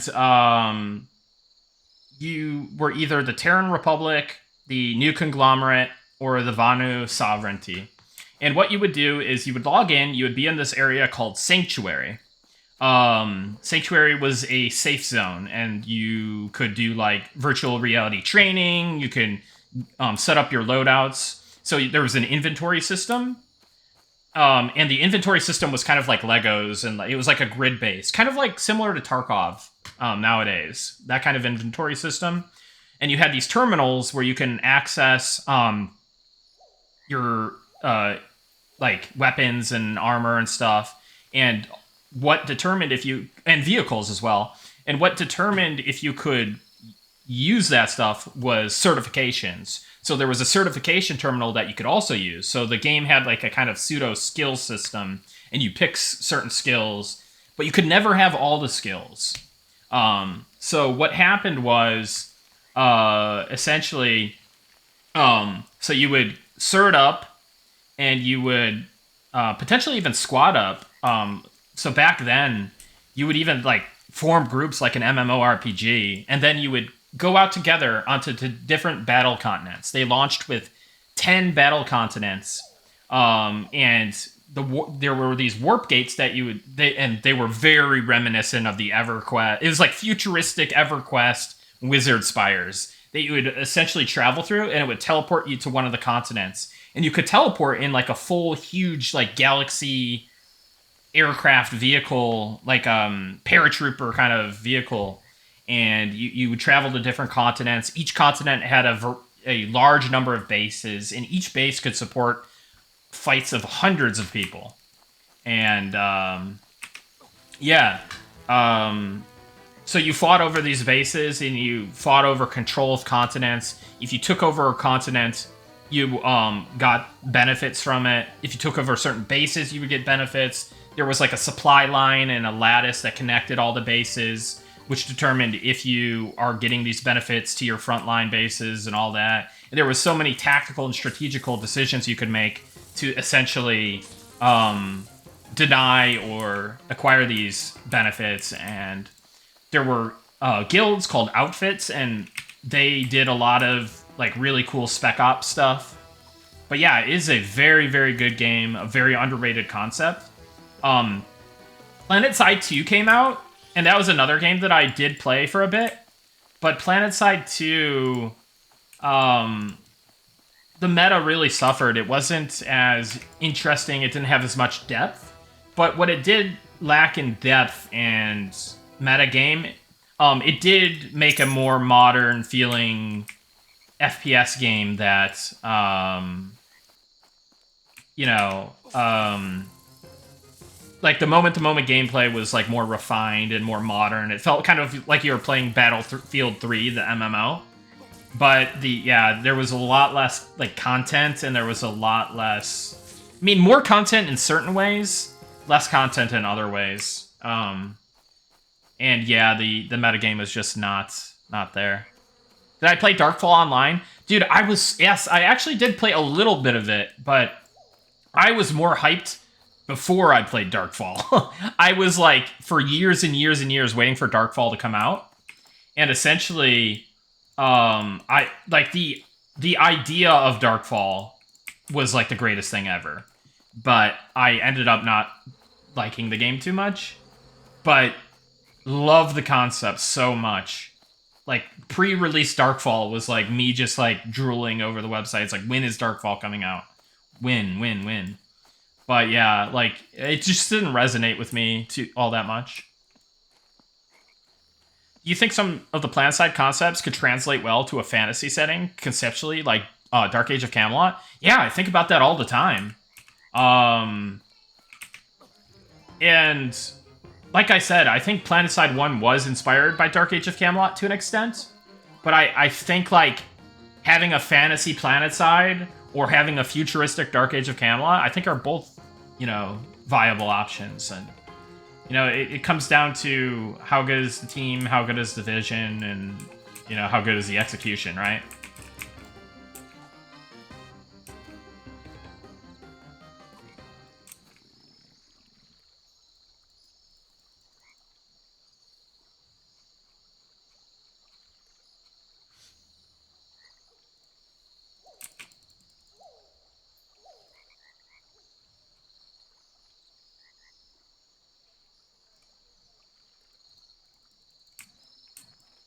I should probably go sell. I'm entering my mode of just like autopiloting and looting, but not being able to loot because I am just yapping.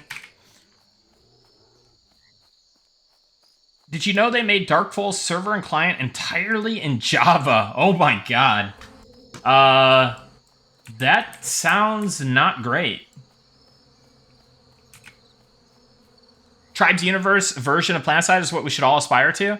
Yeah, so when Hi-Rez Studios bought the Tribes IP, originally their project was going to be Tribes Universe, which was going to be a Tribes MMO FPS, but then they decided to make Tribes Ascend instead.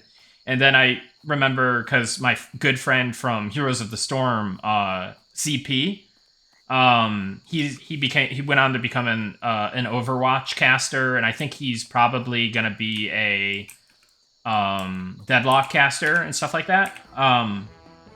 He was a big Tribes fan, and his friends were like a big Tribes fans, and yeah, he said that Tribes Ascend really didn't resonate with the competitive Tribes community and esports players and stuff. So yeah, Tribes Ascend was kind of a miss for them. Oh my god, Nick playing a game? Right? I know. It's a very odd feeling for me.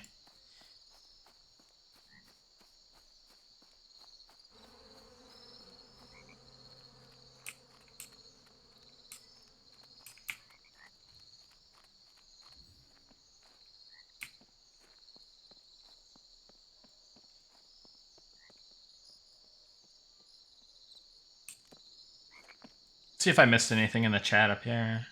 The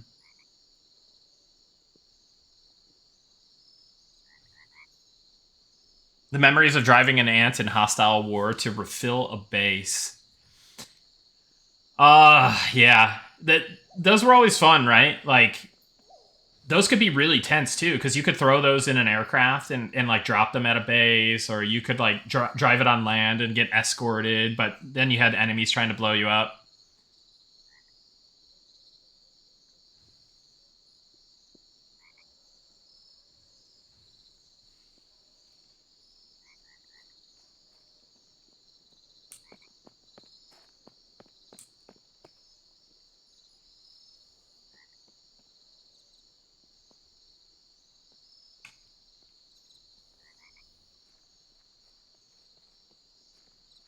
I wish PlanetSide 1 had the technical abilities of PlanetSide 2. 1 suffered heavily from net infrastructure available at the time, and PS2 tried too hard to turn it into an MLG shooter. Yeah, exactly. Like, PlanetSide 1 definitely, like, it definitely suffered as being like a product of its time, and just like the technical difficulty with making an MMO FPS. You know, when they started development in like what 2000, I think they started development in 2000, so like a year after EverQuest came out. So I can still play it because like to me it's fluid enough, but I think to most people that enjoy FPS games nowadays, it's just too hard of a sell. And you know, the official servers shut down. There's only the emulator. The emulator has a very limited population. It's a very old game. The new player experience is not great. So, but yeah, like, I still love the game. I would play it if it was populated, but yeah.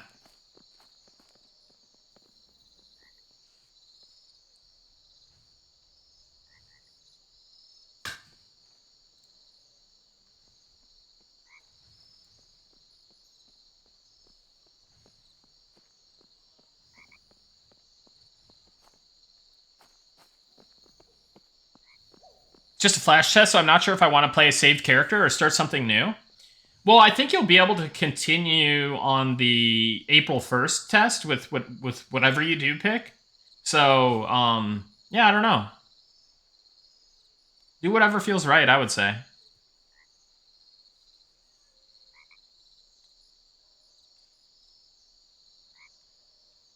Did AOA increase XP rates? Last time I played it was very grindy. Yeah, I don't know about that. 1 to 5 grind got a little bit less grindy, but that's to get players their class-defining abilities and into groups, etc. So that's what Lucerin said, and he's a dev.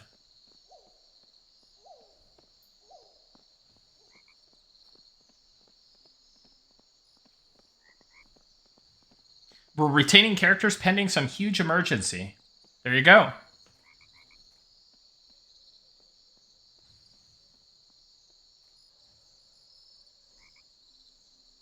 Yeah, I did play I'm trying to remember. I think I played Unreal Tournament 2K4. I think I did play that. I'm trying to remember which one it was, but I'm pretty sure that was the one.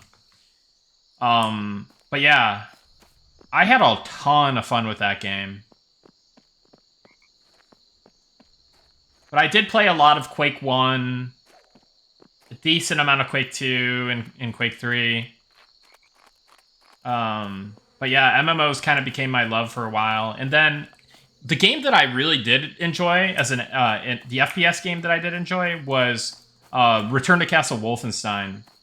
That was on the Quake 3 engine, and it was basically a World War II shooter. They had, obviously, it's kind of like the spiritual successor to Wolfenstein 3D.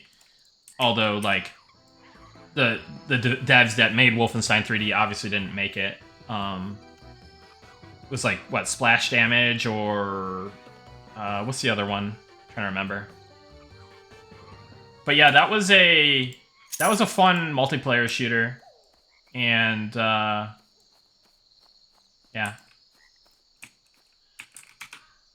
I just need to kill stuff. I ran into town, I didn't sell, now I'm back out here killing, and I can't loot stuff still.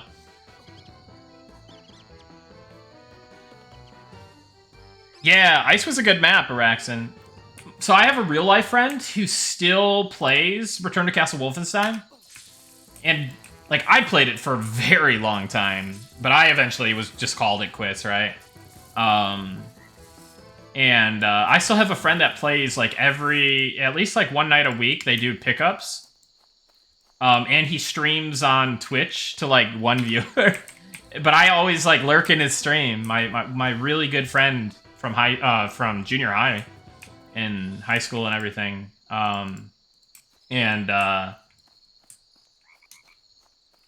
Yeah, it's fun to watch him play, but man, the pugs they get a little toxic in there, just like I remember. All right, I really need to go to town. I'm gonna get level what is it, 3? Yeah. I'm gonna get level 3, then I'm gonna go back to town. I'm gonna try to sell some items, get my song, and, what's it called? Maybe see if I can get started on some trade skills. Get the butcher knife, butcher's cleaver, or whatever, skinning knife.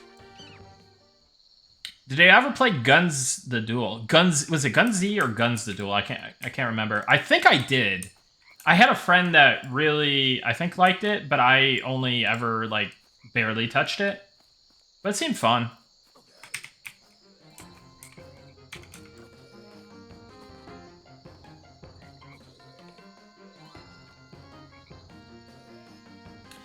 You can't... So, one thing that you can't do in this game is you can't, like, terraform the world or anything.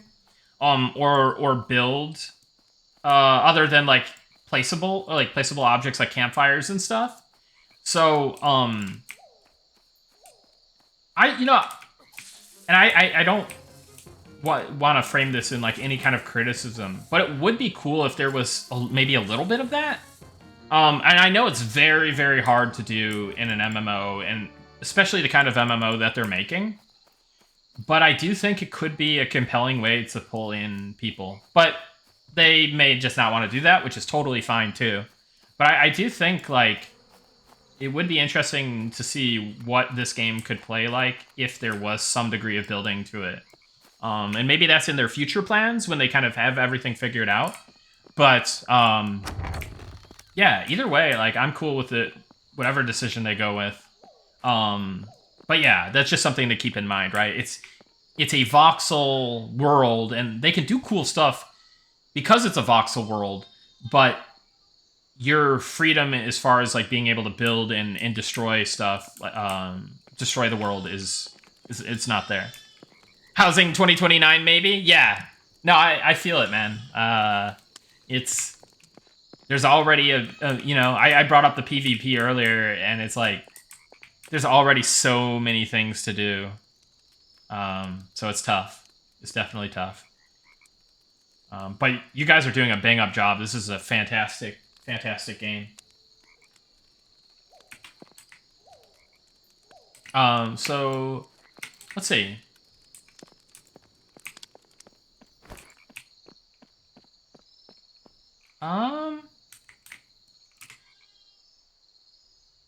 String instruments, 5% power. How do I...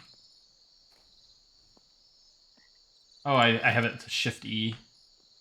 It's such an EverQuest thing for me to do. Because I use sit on E since, like, EverQuest, for whatever reason. Because you sit so much, and you would, like, tick sit and stuff, so I always liked having E really accessible. I never use E for, like my drink key in WoW is definitely not E. But it felt appropriate in EverQuest because, like, you don't have a ton of hotkeys anyways, and you're pressing E a ton, like, you're pressing sit a ton as a caster, so. So I just like having it on a very comfortable key. So I'd sit with E, but then I would shift E for my book. But yeah, so what was I going to look at? Singing and string instruments. Okay, cool. So the first song you get, the first instrument you get, that correlates. I like it.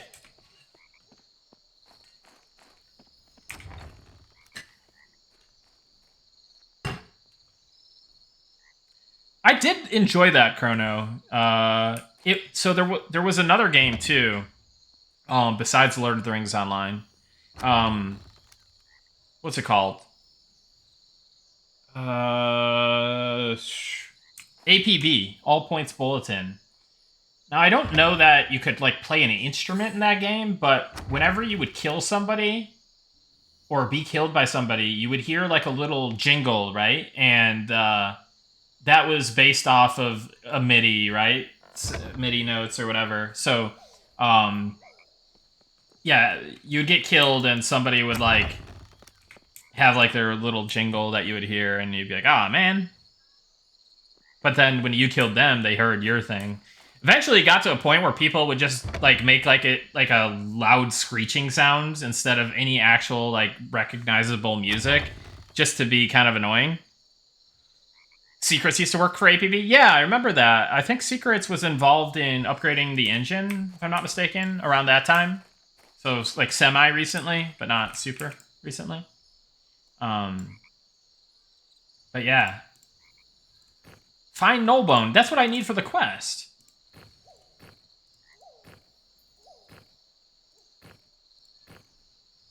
Oh, that was kind of a strange... Hold on. I guess it was fine. Anyways. So I got that. So anything that's damaged, I'm kind of suspect of it actually having a use. I feel like it might be vendor fodder, but I don't have a hard confirmation of that. Essence of Water, I thought I remember, yeah, that's a reagent for summoners, I remember, because I played summoner. I think that's the case. It might be also for a quest, but also a reagent. So we're probably going to sell off the shield and the maul. Can I even use a shield? Yeah, I can as a bard. But maybe, I don't know. I guess the better play is just to have my instrument. Scrap of Nulfur. This feels like a quest item to me. I really need to get some bags, and I really need to... What can I do here? Can I... Okay, turn that into that. I convert it in the inventory, so it looks like you have to click on the bank itself.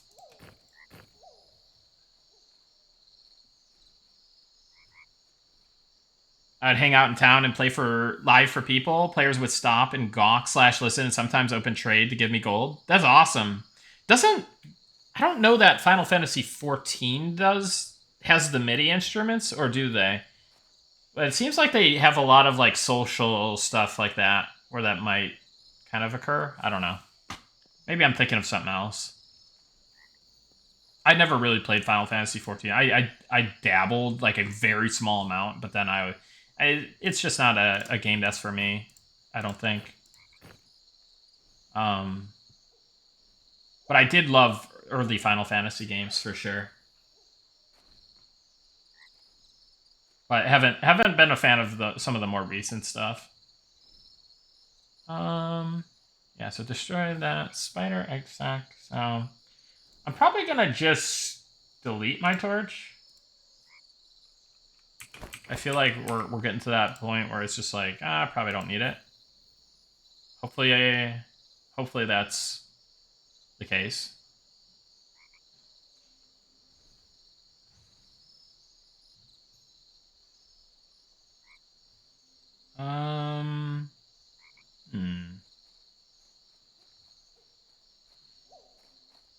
I guess I'll sell some of this stuff and then go turn in that null bone.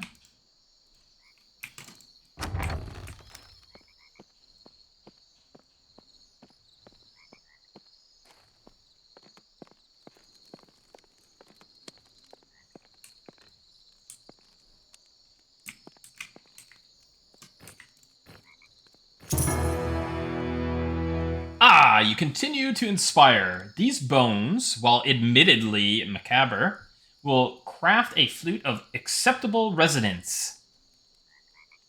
Please take this. Just as your lute enhances stringed performances, this flute will elevate melodies best suited for wind instruments. But now I believe you are ready for another performance. Uh-oh. Oh, and you should come across additional fine bones. I will gladly accept them. Hold on a second. I feel bad.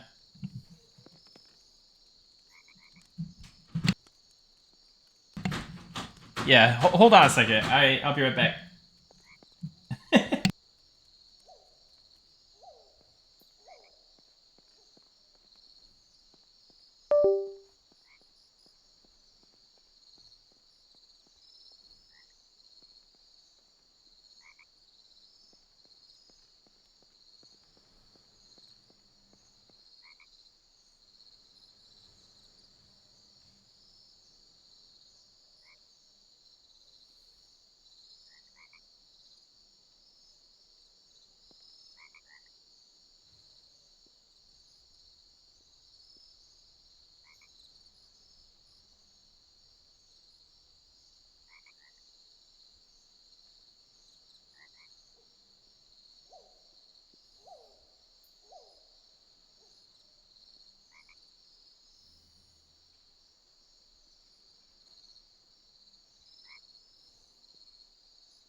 Alright. Sorry about that. It's almost bedtime for the kids, so... Sorry about that, guys.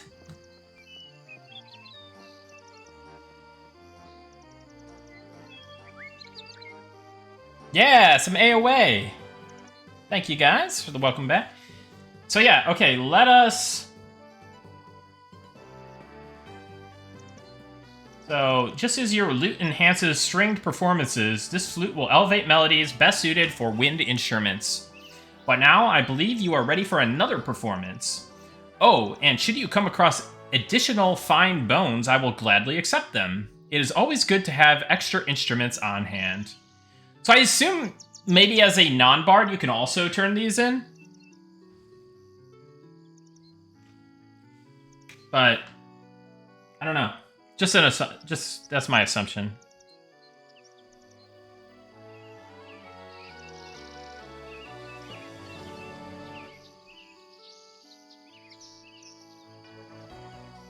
Cool. So let's click on that. You are learning well, but you are not yet ready for the grand stage.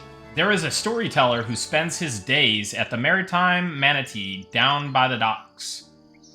Some dismiss him as an old fool, but those with an ear for true artistry know better. His tales are woven with intrigue. Seek him out, buy him a drink, and see if he will share something to inspire you.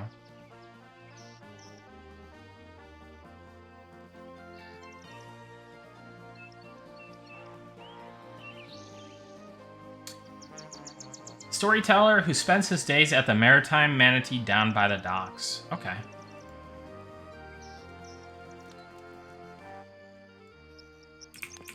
Alright. Go to the merchant real quick.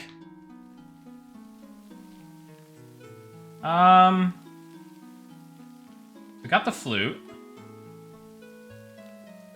Definitely wanted to sell these, the damaged. Spider egg sack. Probably something, but, you know. Definitely selling the maul and the rusty shield. And I think we hang on to these, maybe. Like, I don't know. I kind of getting some FOMO.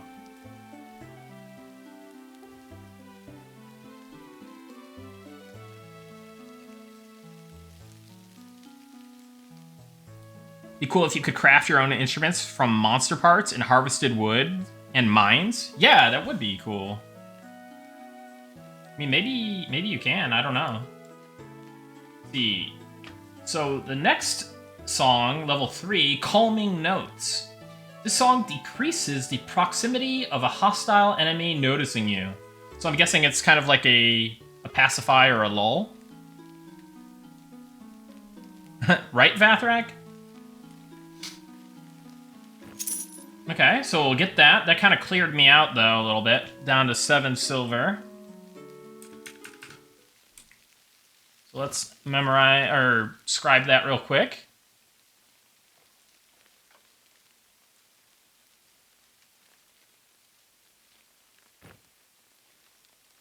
And then we will memorize.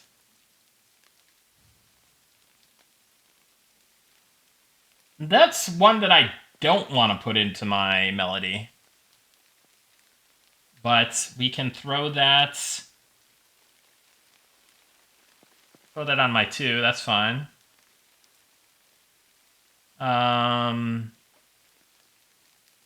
Cool. So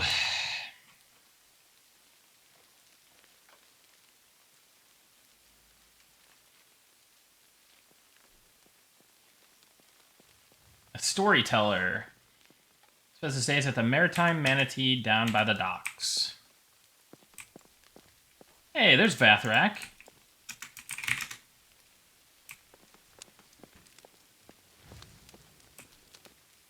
Question is, can you twist more than your melody does?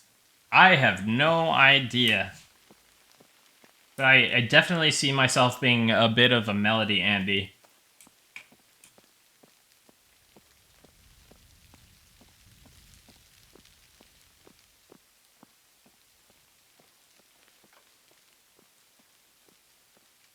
So, the Maritime Manatee. Was that what it was? Yeah. Down by the docks. There it is.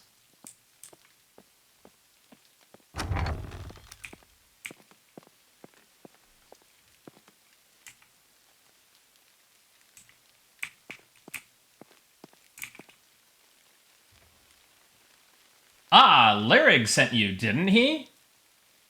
If it's the tale you're after, I'll not speak a word of it until my throat is properly wet. Bring me an ale, then we'll talk.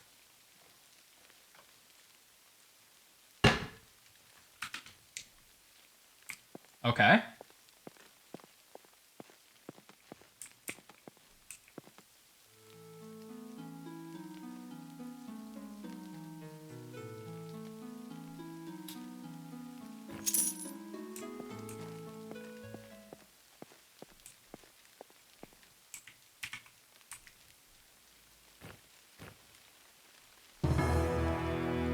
We did it.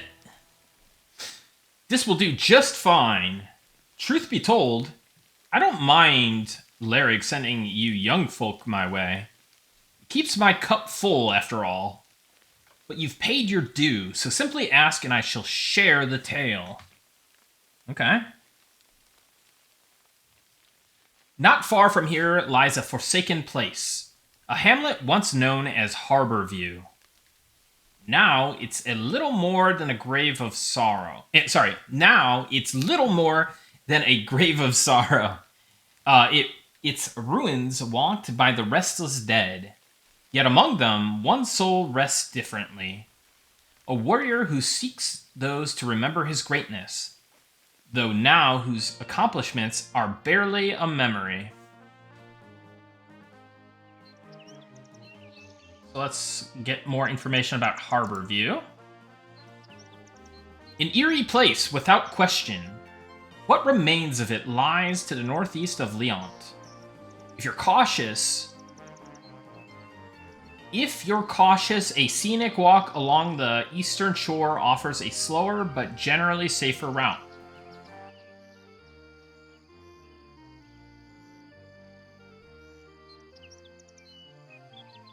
Yeah, I think that's a comma missing there. This will bring you to the edge of the ruins without tempting the darkness of the forest. Alright, let me grab a screenshot. Let me open Paint.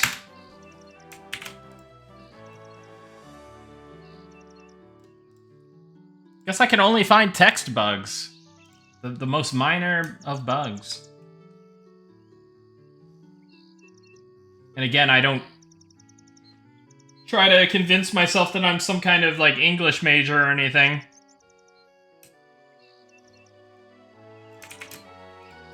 So I could be wrong on some of this stuff.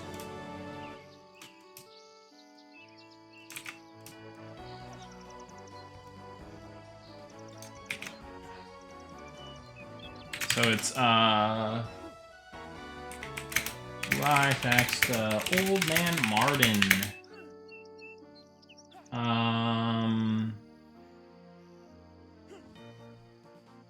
What's it called?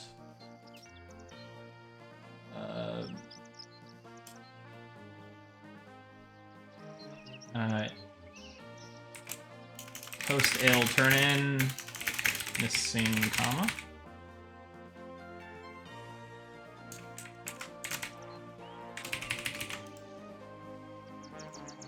We're being a good tester, so pull that up, and we'll kind of try to organize these together a little bit.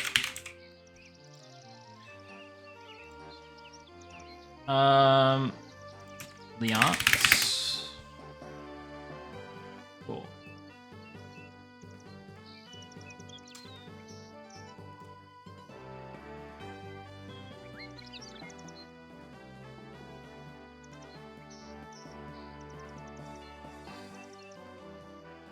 Okay.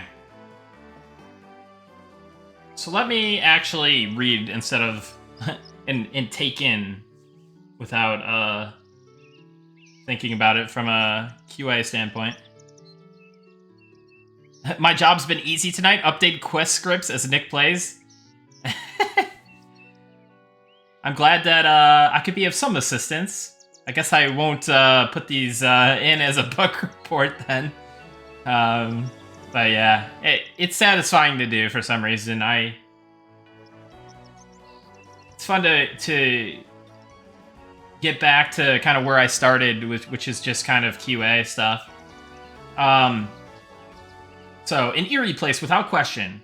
What remains of it lies to the northeast of Leont. Yeah, I know where Harborview is. I've been there. I've grinded a little bit in Harborview. If you're cautious, a scenic walk along the eastern shore offers a slower but generally safer route. This will bring you to the edge of the ruins without tempting the darkness of the forest. Man, the writing is really spot on. It is very, very good. So let's go back. Let's see what they're saying about the memory part. Mighty warriors chase after fame, glory, a name that will echo through the ages. But time is unkind. Even the greatest deeds fade into whispers, then silence. So it was for the one who now lies within a coffin at the mouth of Harborview's depths. Some say he won a battle that shaped the land.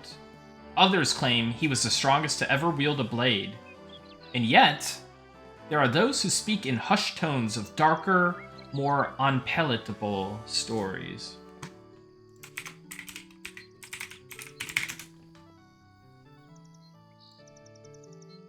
Okay. I dare not speak ill of the dead, not when I have no proof of such claims. It is not my place to slander a warrior long past, but what I do know is this. He yearns to fight once more, to carve his name into memory once again. Remember him by placing an offering. Place it upon the ground before his coffin. If his spirit still lingers, if his thirst for recognition remains unquenched, then perhaps he will answer your beckoning. Here, take this offering and lay it upon the ground near the coffin. Whatever fate stirs in response, be prepared, for the past does not rest easily. Maybe be prepared, comma? I think that might be prepared, for the past does not rest easily. I think there's supposed to be a comma there as well. When all is said and done, bring proof of the tale back to Larrig. I warn you, should the warrior accept the offering and rise to challenge you, survival is unlikely. I suggest gaining more experience before seeking out this tale.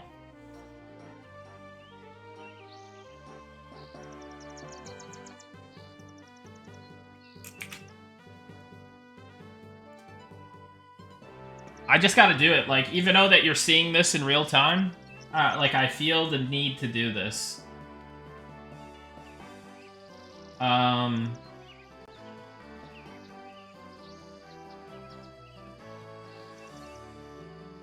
Alright, so let me...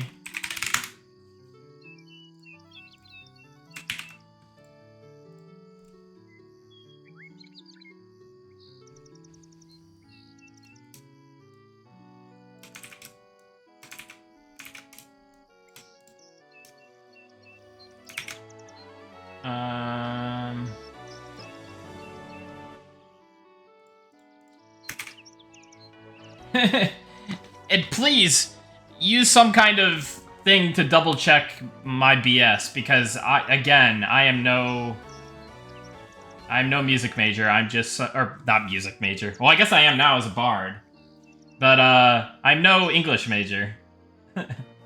Yeah.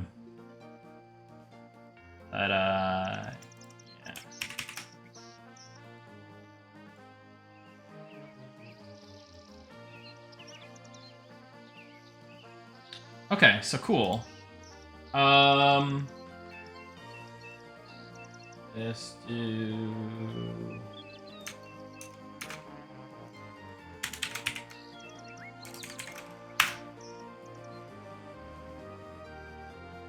Yeah, I'll fill out that one later. I pasted something about it, but I forgot to keep adding the descriptions, but there's a screenshot, so cool. So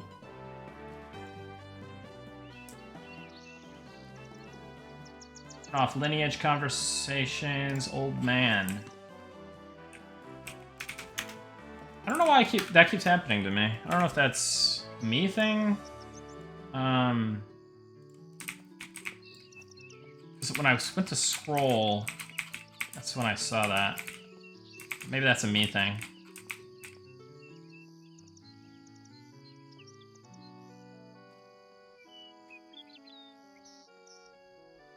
So, remember him by placing an offering. Place it on the ground before his coffin if his spirit still lingers. Did I receive an item? Yes, I received an offering. Cool. I feel like I'm probably still ill-equipped to do this, but... maybe I bank this in the meantime. And then I probably will focus on getting to 4 and hitting some trade skill stuff first. But again, I don't think I have any room in my bank, so I really need to get a bag. Oh, I do have one slot. Okay.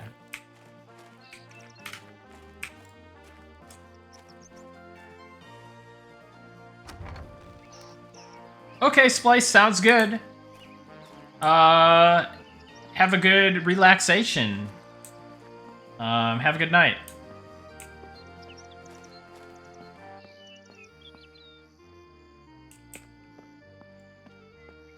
Okay.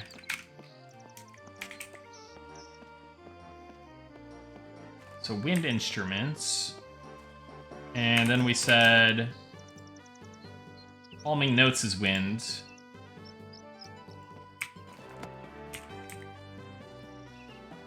%5 power. Oh.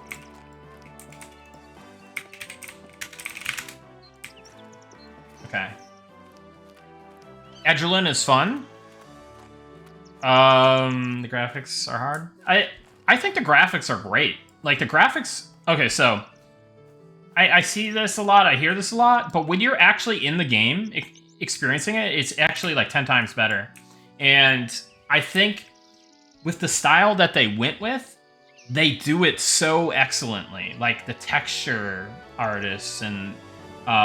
just everything that they're doing, like the prop placement, the world design, the city building, the POI building, like it's so well done. And I get that it might not be your graphical style, but I would implore you to give the game a try. It is very, very good. And it is very, it very much is, it has the heart and soul of EverQuest. So if you're over there saying like, you know, I was never really into Minecraft, but you're into games like EverQuest and old school MMOs, like, then this game is made for you, I would say.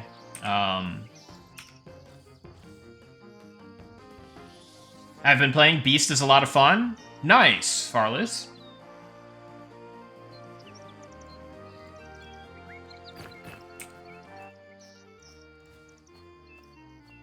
I forgot to go look for a bag. I guess I'll fill my inventory again. We'll see how the XP starts flowing in. Is there a campfire over here? I guess I grabbed campfire buff. I don't know that I need it per se, but it'd be fun to have.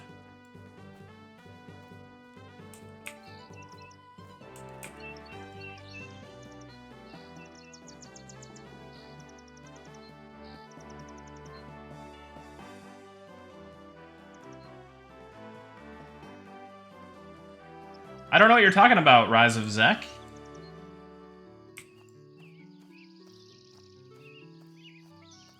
Yeah, exactly, Ryan Rigor Mortis.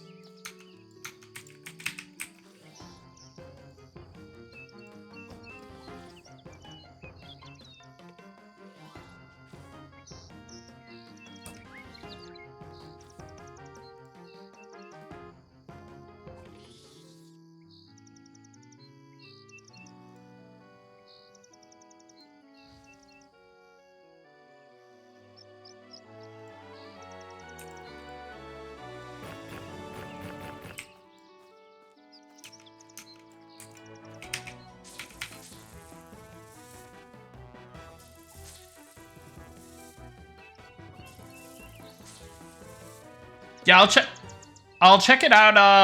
I'll check it out after the stream. But yeah, thanks for sharing it with me.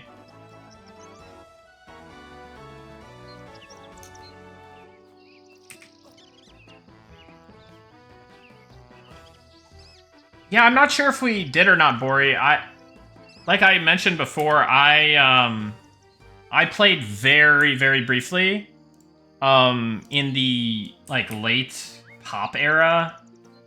Like I'm pretty sure it was like late 2003, early 2004 when it had to be late or early 2004, I would imagine. I don't know, because it was my freshman year of high school, and WoW was already close to coming out, close-ish to coming out, and but this is before the closed beta of WoW. But yeah, I played on my friends' characters, and it was like leveling a character for myself. But that was they went by Cadian. It's a paladin. I think it was half-elf paladin or something. I remember him having like blue armor or something. I can't remember. And then there was Zeke. I think he was wood elf druid. But those were my two real-life friends that I had played on their characters and stuff, and was like power leveling a character for myself.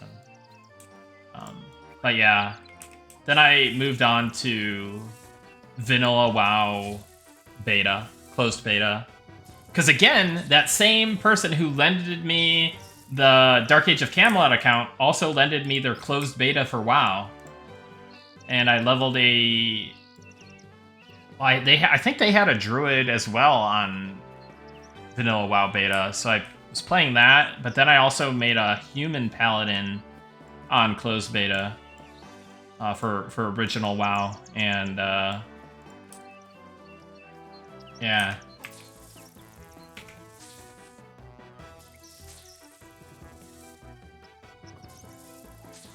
One thing I really appreciated about ECO/AOA is their music director really nailed the EQ music vibes. Yeah, absolutely. I love it.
When do you get CLOs?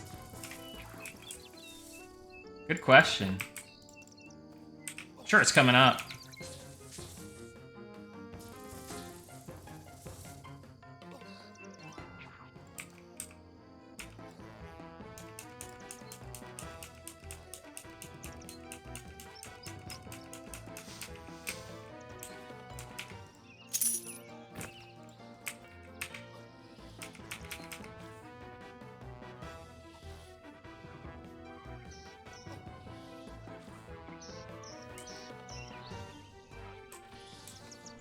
I also wonder if there's cracked stabs on the skellies. Oh, thank you, Vathrak. That's so kind of you. Thank you so much. I appreciate that, man. Now I can play the game a little bit easier now.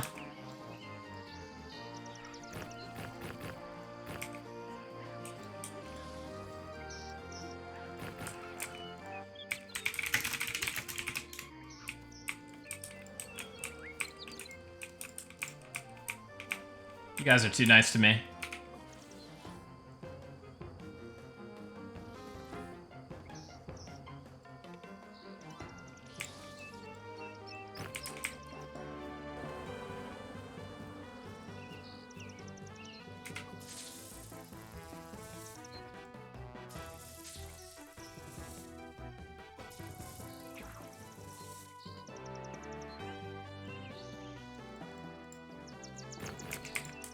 So are any of you guys playing the test right now? You guys all just, what are you guys doing, chat? What are you up to? Yeah, no, I appreciate it either way, Vathrak. It helps significantly.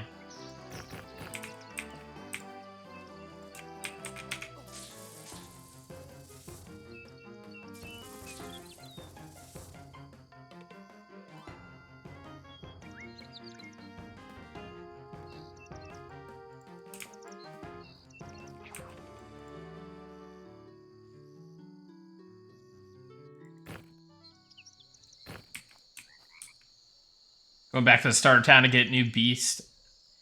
Is it Beast? It's Beast Warden, right?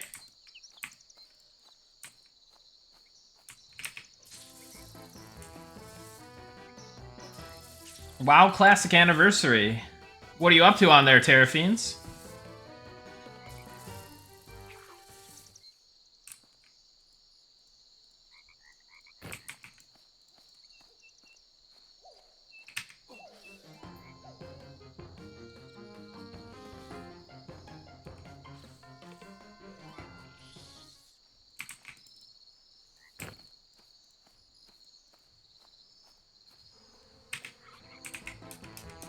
Would you guys be down if I streamed, like various games? Like, I definitely want to stream some more AoA.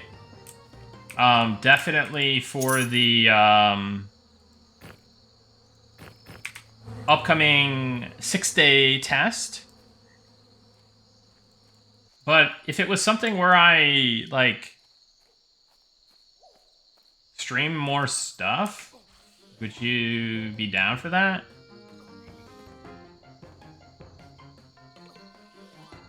Awesome, Gish. I'm glad that you're checking it out.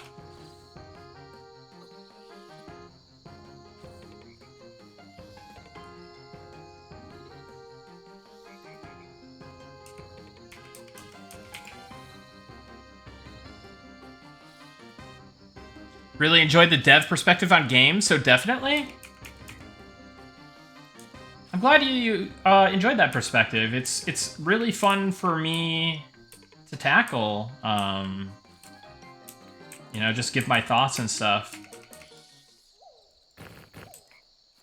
Because I used to, back in the HOTS days, I used to kind of do something like this, but I didn't have, like, all the dev experience under my belt back then. But now, you know, having both, like, the kind of degenerate gamer plus dev experience and just being able to share what insight I can, it's been fun. It's been a lot of fun.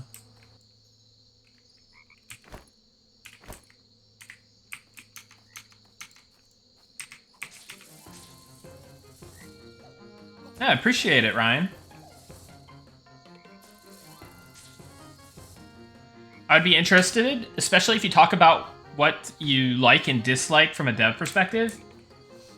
Yeah, I don't want to be, like, too critical of anything, because, like, when you get that dev perspective, you really start to understand, like, oh, this you know, you see something you might not like, or you experience some kind of friction that you might not like, or you think is like not the best it could be.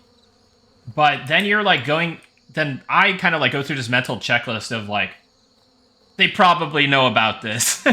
They probably already know about this. Either QA has either discovered this, they haven't prioritized this, or like, you know, there's always something as like in game dev. So I like, even if I did find something, I think they're probably on it. Honestly, I think I might just get rid of the null eye, and then I think I maybe go sell null heart. This item can be fed to a beast warden's pet. Very cool.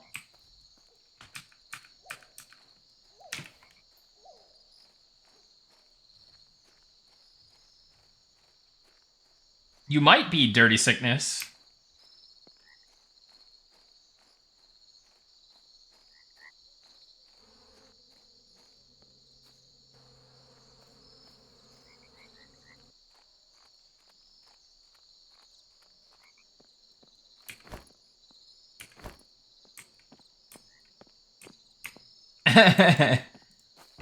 Glad to hear it. It's one of those things where prioritization matters. These tests are great for getting back to basics. Instead of shipping cool new systems, finding the stuff players will run into early is always great. Yeah, for sure. And like, yeah, like you're always thinking about like the next big thing and all these like like high priority like tasks and things you need to do to ship. But you know, it never hurts to hit the low hanging fruit from time to time. I find that like, and if it's something that's like easily fixable, right? You know, like quest text, right? Like that's super easily fixable. So like, why not, right? But yeah, polish is nice. It's just all about balancing it with higher priority things and whatnot. And there's obviously like low hanging fruit polish, and then there's like, we need to polish all of our animations. You know, it's it could be like you know, you could go from like very simple things to like very time consuming or in resource heavy things very quickly. When you talk about polish, yeah.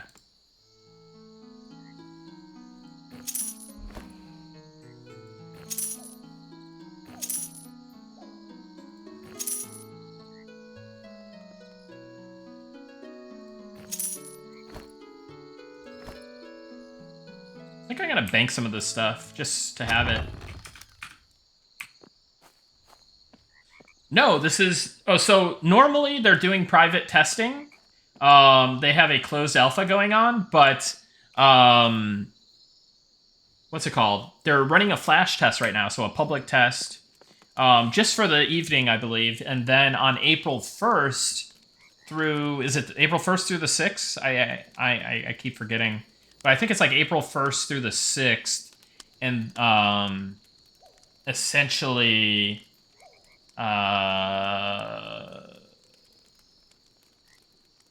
yeah. 1st through the 6th, exactly. They'll be doing a 24/7 playtest during those days.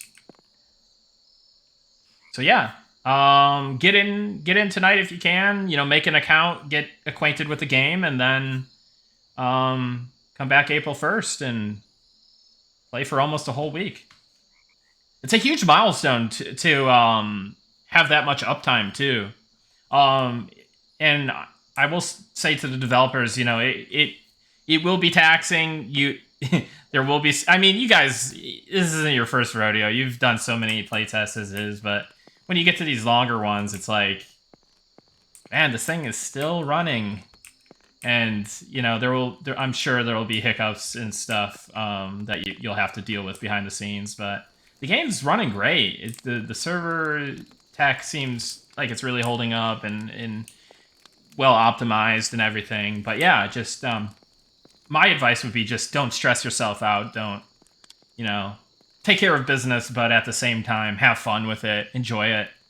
And yeah, you guys, you know, you're very much on your way to releasing an amazing, amazing MMO. So you should be proud of that.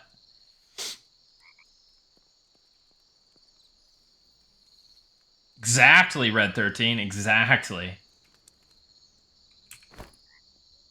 Um, sorry guys, I'm just so like all over the place, kind of just vibing out. I'm playing a little very casual tonight, but let's see, a 535 or a 739. I'm gonna guess this is better. Is this the crack staff of AOA? Let's see what the value is.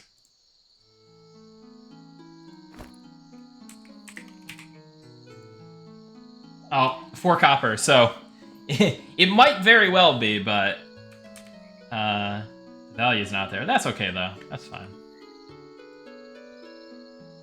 So at level 4, I have a 5 gold song. Does this come out this year? I don't believe it does. No. They haven't talked about their kind of monetization model or any details about if they're going to plan on doing like early access or anything like that. Definitely keeping that close to the chest, which is fine. I believe these guys have been self-funding and yeah, it's just you know, they're making the game the right way, and I'm very happy for them in that regard. So it's very cool to see. All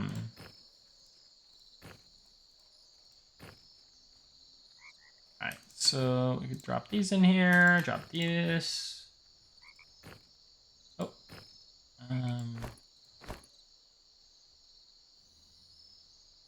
Oh. I don't know if I can sell a no drop item. I'm guessing no, but this could be food, serpent fang, bone flute. Maybe. What do I want to do here? I guess I'll keep the bone flute on me. Small venom sac. How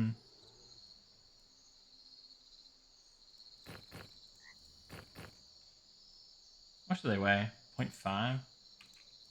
What's my... There's gotta be encumbrance, right? Or is there not? Is there no... Oh, no, there has to be if you're saying there's... Oh, this is kind of off the screen.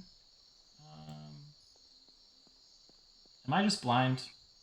Maybe I'm blind. Oh, wait. 21 out of 95. Okay. I am very blind.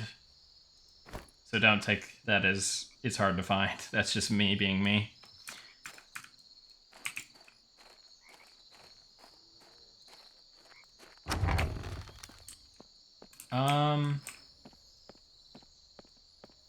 So I want to look around for some tools. Where would those be? I guess, I mean, a poorhouse would be a possibility, but I don't know. I'm just gonna check out, I'm just gonna run around and look at some merchants for stuff. Leather pouch, okay.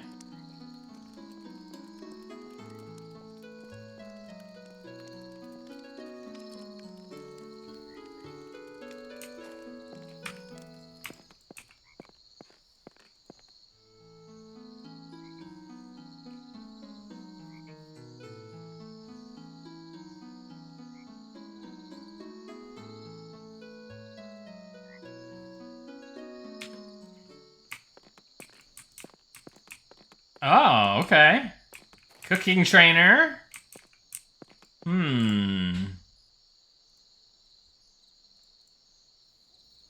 Oh, some more information here. Skill level required 1. Right-click to learn this recipe. But you need... I think you need to bring... Yeah, to get the recipe, you need to bring lean meat, salt, and royal spice blend. I believe that is the case.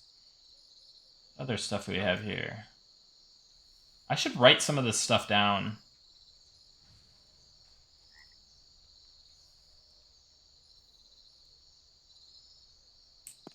Yeah, rockin' the bard. Yeah, very timely. What do you want? I'm quite busy here. Maybe you should pester one of my sisters instead. Joyce or Matane should be around here somewhere. Go find one of them to bother.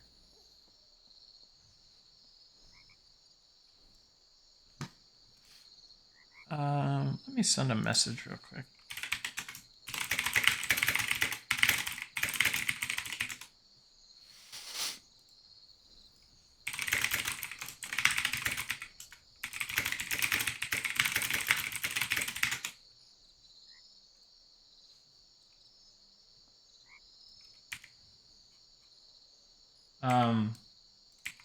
Sorry, I distracted myself.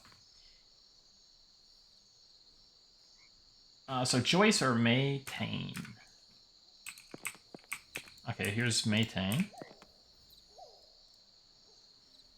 What do you want? Maybe you should go pester Tubbs or Joyce and leave me be so I can complete my work. I feel like I'm getting the runaround here. Tubbs is a bit dim-witted and brash at times. But he sure does love a good piece of lean meat when it's freshly butchered from a small animal. Yeah, that's a probably comma missing there. Do a little snippet.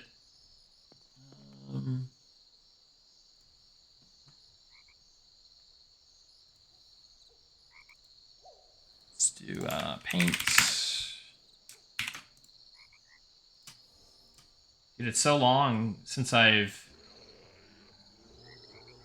I mean, obviously you know, done bug reports as of recently, but haven't really sat down and played through a game and just done this. So it's fun. It's nostalgic.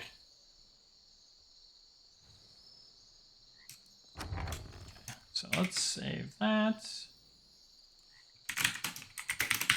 I bet it's already fixed. I'm like literally typing this and like taking all this stuff. It's probably already fixed.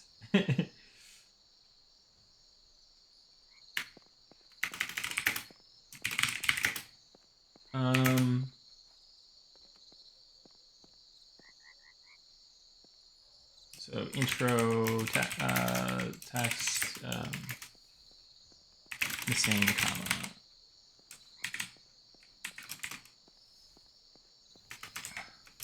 That's Leon's. Of course. Let's save that. Okay. Now let's pull up our little display capture.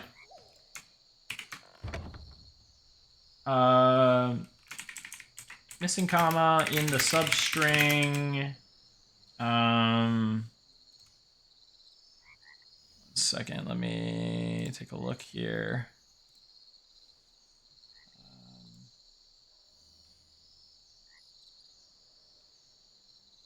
Dim-witted and brash at times, but he's sure.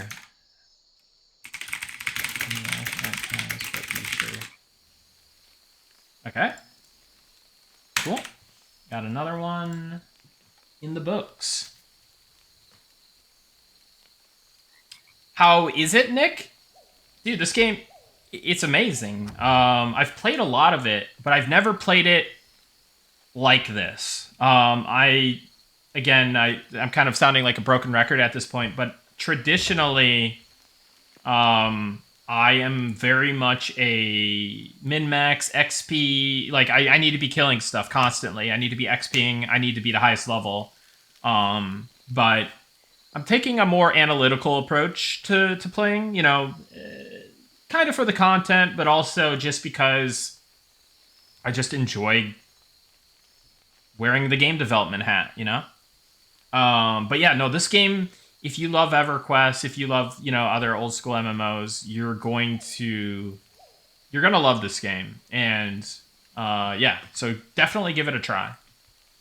They're doing the flash test tonight, but then April 1st through the 6th, they're doing a 6-day playtest. AOA has great world dressing out in the wild fungus and sticks and rocks and everything. Invite interaction. Yeah. Yeah, like I really, really do love the interaction stuff.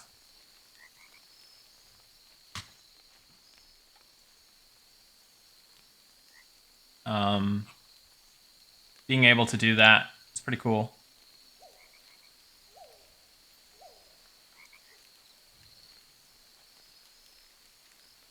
One second. Let me see something. Okay.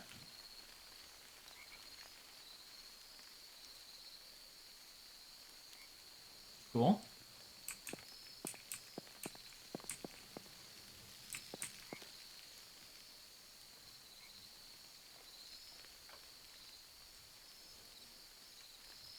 Dude, where's Joyce?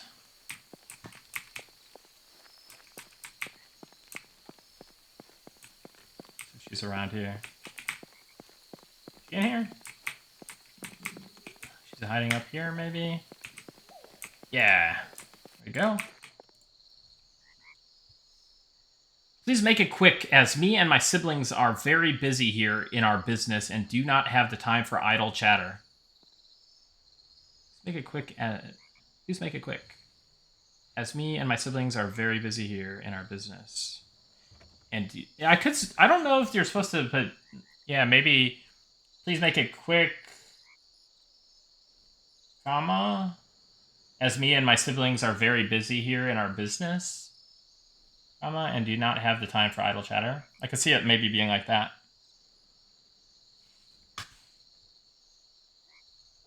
Though, perhaps you could help us out a little.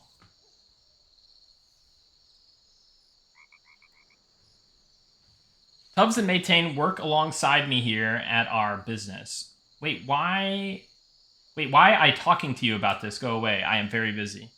Okay, so that's definitely a clear grammatical thing. There's definitely the comma thing, but let's see. Joyce Berkeley.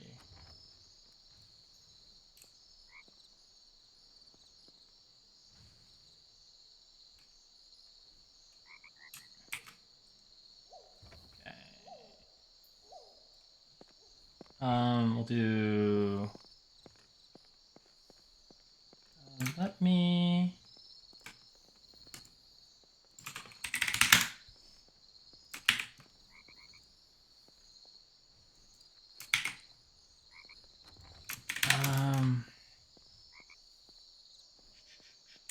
Do I text beyond Joyce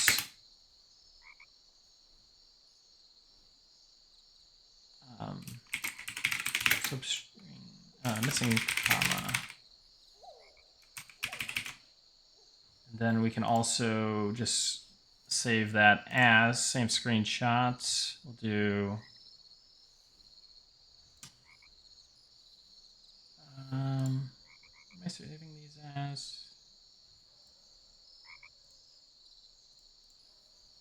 PNGs? Okay.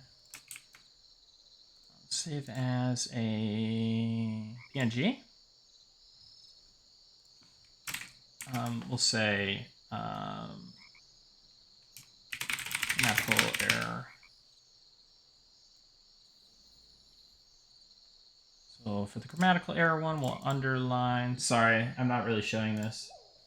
Well, let's make it quick. It's me and my siblings are very busy here in our business. Do not have time for out. Though perhaps you could help. Wait, it wasn't this one.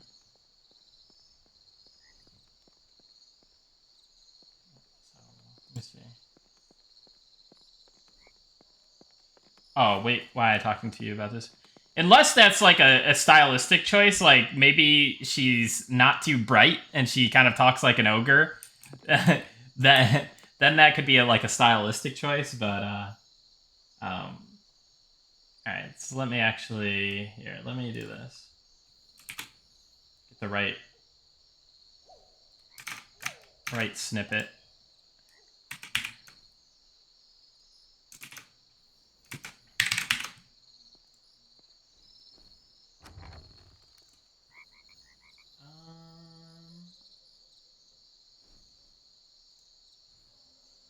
Okay, so this line a little bit. Wait, why am I talking to you? So that's the grammatical error one. Hide that real quick. And we'll pull up the, let me sort this by modified.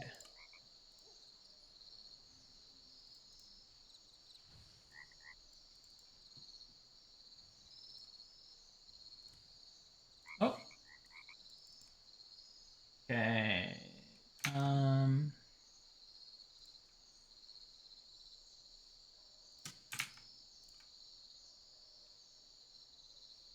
Close a couple things real quick.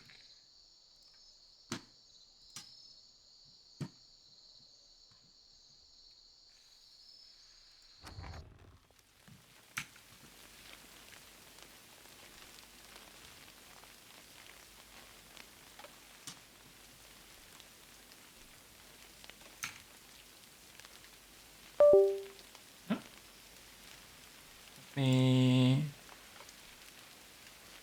open with paints. Okay.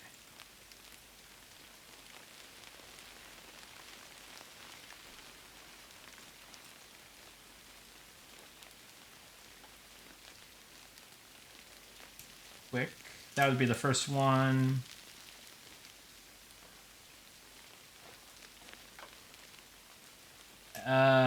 Maybe. I think those make sense, but I don't know. Maybe not. Anyways, that's what I'll save those as. Off that. Missing, update that to say missing commas.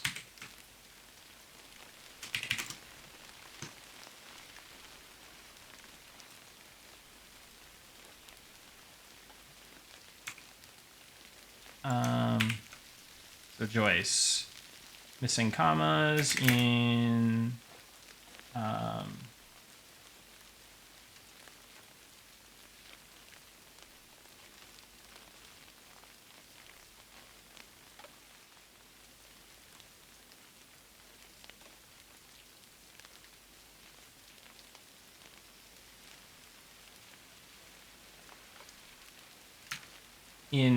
string that starts with please make it quick. Then we'll say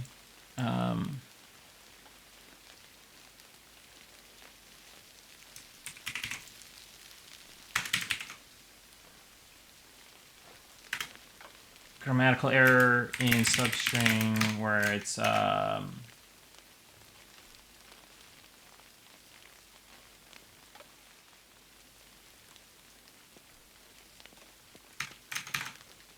wait, why I talking to you about this?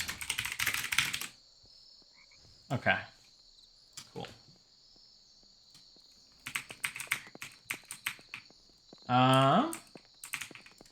Yeah, cool. Got some more bugs. The Grammar Police is out tonight. That's right.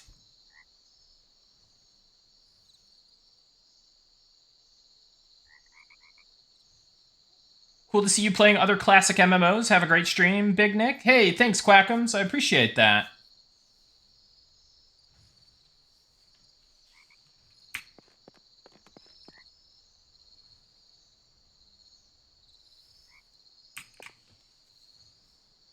I I wonder sometimes, could it be considered that is how the person would talk, or do we want it 100% correct? Yeah, I mentioned that as being a possibility, because like maybe old Joyce there isn't too bright, you know what I mean? And she kind of talks like an ogre, right? And that's fine if it's a stylistic choice. But you know, it's up to, you know, QA testers or you know, alpha or beta testers to um, give the proper information to the developers, and then you know the designer who worked on this or whoever's making the call on this is able to, you know, determine if that's by design or not.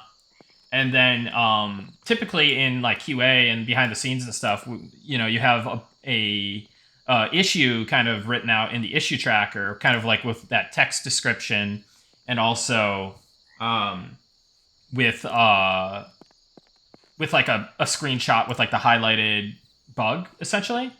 And then if it's something that is by design, then the designer will typically close it out and they'll mark it at the status as like by design, and then that issue will get closed out. But if it's something that needs to be addressed, the designer will like fix it, and then they'll change the status to like whatever, like oh, fix not regressed, or like you know, fixed awaiting check-in if it needs to be checked in first, and then maybe you have to regress it on kind of like a staging or like test server, and then when you test it there, and then you can confirm that it's fixed, and then the tester can close it out. So again, it's really about just getting the information to the proper devs and then letting them figure it out. Like, I could be wrong on things, but you know, like I might not be, and I saw something, so you know, it's no big deal. You know, and especially if you're doing it as a job or work or whatever, then that's, you know, that's your job, right? You got, you know, and I've never had to do this, but in certain companies or, you know, situations, I've heard some horror stories of like having to meet bug quotas. So I imagine this kind of stuff is probably the bread and butter of people unfortunate enough to be in those types of situations. Hey, how's it going, Trackham? Good to see you, buddy. Hope you're doing well as well. Just checking out Adrullan Online Adventures tonight, having fun, recording some bugs to help out the dev team, and yeah, just, you know, my tutor at college had those at his last job before becoming a teacher. Oh God, yeah. I can only imagine.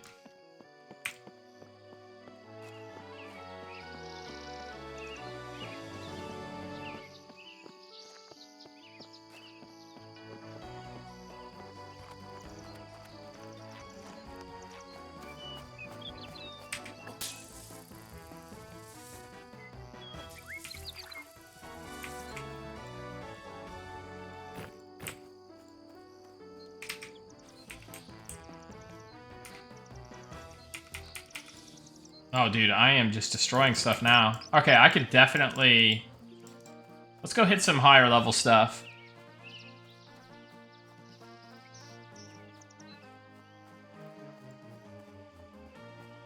But I'm a bit of a loot goblin, so we need to get this shield.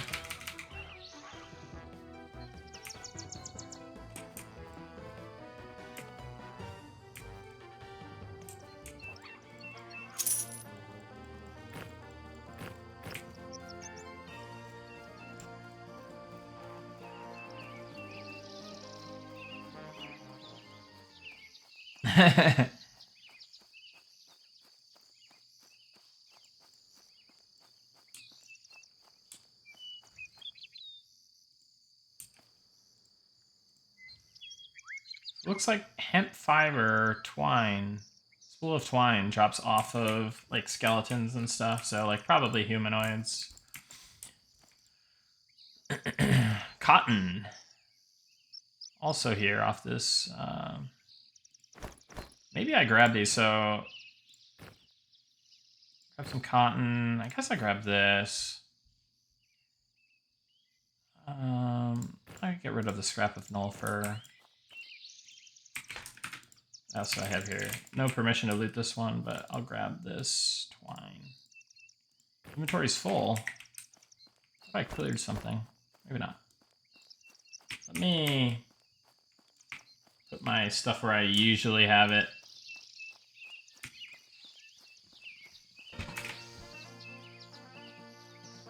Alright, what I'm going to do is I'm going to turn in this spider... Well, I'm going to bank this spider silk in this bundle of sticks. I'll sell these weapons for sure. Then I'm going to try out this quest here at the front, because I think they want cotton and twine and stuff like that. Yeah, for sure, track them. Yeah, just if you guys want to try this out, it's Adrullan.online.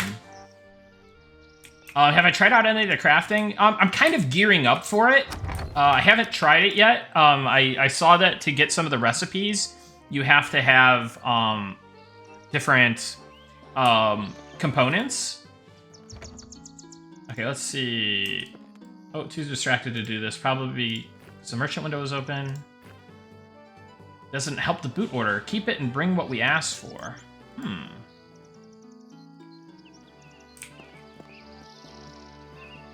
Spool of twine. Here, let me just go ahead and sell. Well, the mace, do I want that? 636. Probably not, because I think this is like, what? 739? What is it? Let's see. 636. Yeah, no, 739, definitely.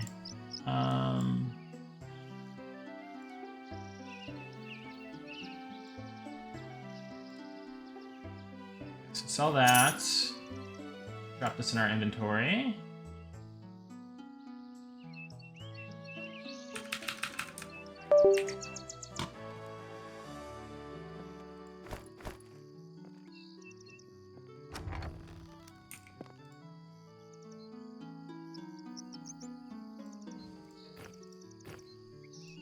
Okay, so they don't want that. Cotton, maybe?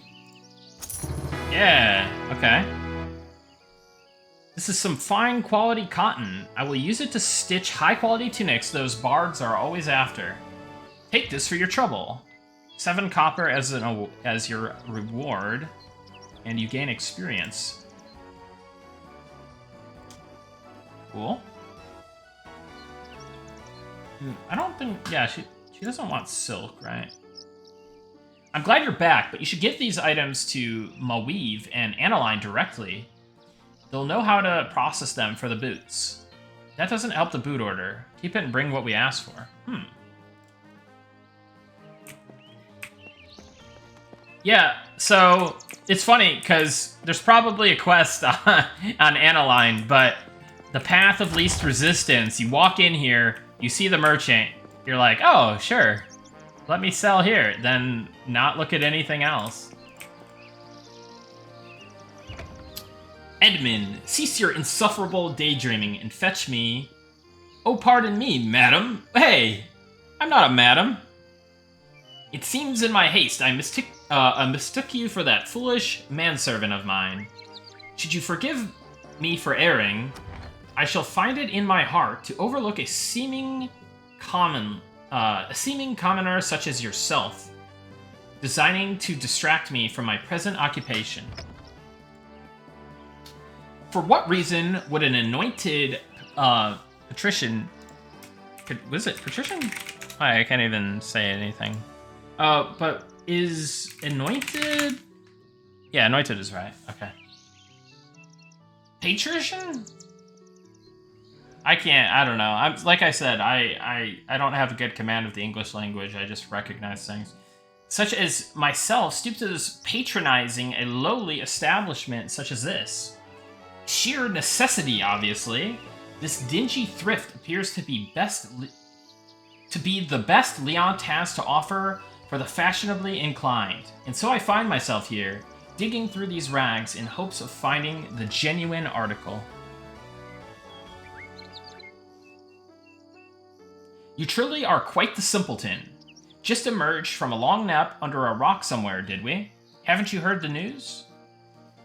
The young lady Amadine has stumbled upon the privileges of betrothal to moi, Fernard Plusios Rica Opulentos Piligri. Is this guy like French or something? I can't do accents well, sorry guys.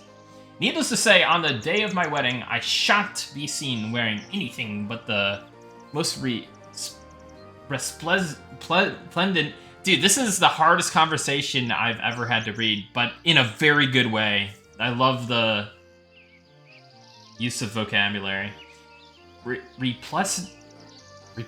I've only seen that word and read it in my brain. I don't think I've ever tried to say it out loud. The pleasant garments honed by the hands of the gods.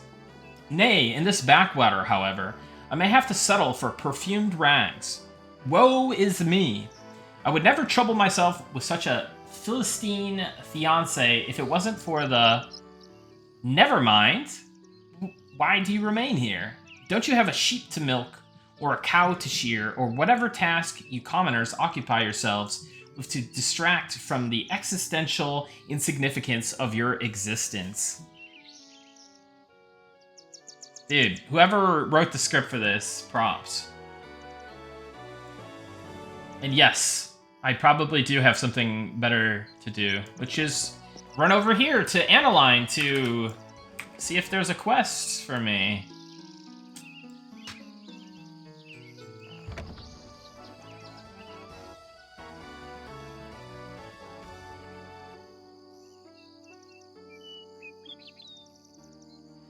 That is actually true, but I also am trying to like not like speed through the reading. I'm trying to make it like trying to like articulate and everything.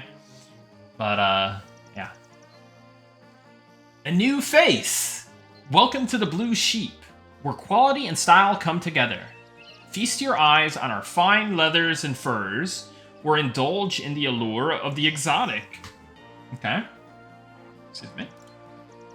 From time to time, unique animal parts are brought to me in pristine condition, possibly, and I fashion them into protective raiments. That's how it is, right? Yeah. If you come across any such materials, I'd love to see them.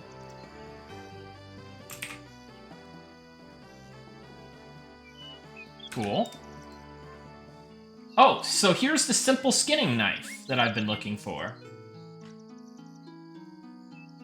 Unfortunately, my money is not doing too well. So... is there anything... Let's see. It's 7 silver, 70 copper. That's 12... Go on my calculator here. We're min-maxing the other part of the game for once, not the experience. We're min-maxing the... Do I have enough money if I sell a bunch of stuff? Oh, sell 6 for 1 silver. 8. Okay, well that's 6, and you get exactly that amount, I guess. Okay, so it tells you. So I was reading this wrong. Like, again, this is my gamer brain kicking in. I'm not actually reading the text. I'm just looking for 2 silver. And then I'm assuming that this is going to be 10 silver, but it's actually selling 5 for 2 silver. All right. Regardless, we need some cash. Let's sell some stuff. Okay. So it appears you cannot sell the no-drop items. It's fine. Let's destroy that. But I am good now to buy that skinning knife.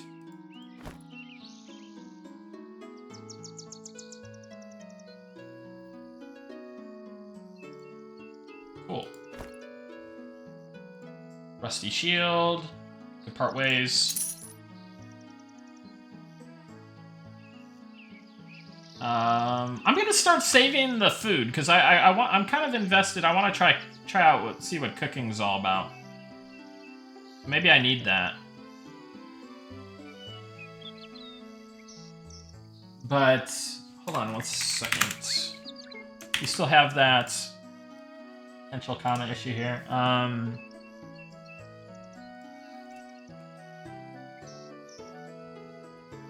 Get bags? Yeah. Well, I gotta get the skinning knife, and then I'll get some bags if I can. From time to time, unique animal parts are brought to me in pristine condition. I fashion them into protective raiment. Okay. We'll say live text analyze analyze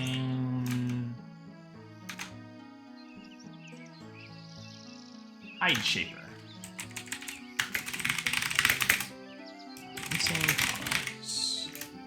Intro text. Missing commas.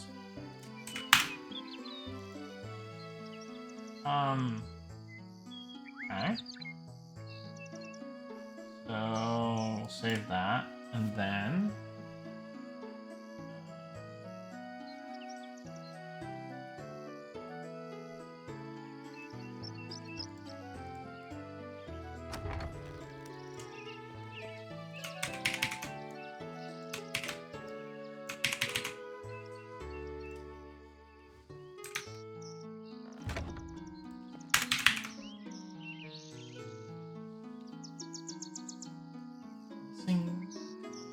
oh, so yeah, I pulled it up to here. The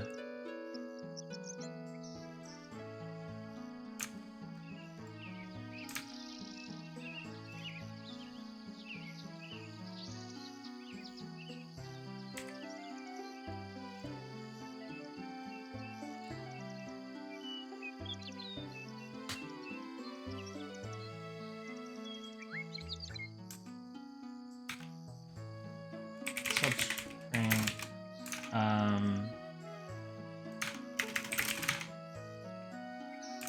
from time to time, unique animal parts, and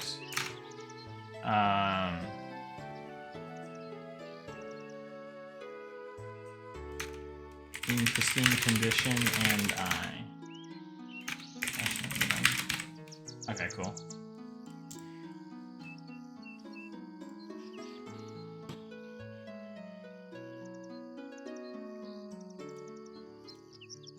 All right. Cool. So let's buy that skinning knife.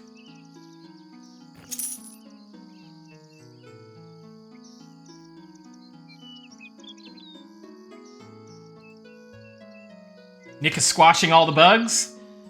I'm not squashing them. In this realm, I am simply collecting them, and then Lucerin, if he's still around, is literally just like, by the time I have like collected all the information, he's probably had it fixed for like 5 minutes. You still play HOTS these days? No, I haven't been playing any HOTS. I dabbled a little bit, but you know, I don't know, maybe I'll do a HOTS stream. If a bug is not observed, does it exist?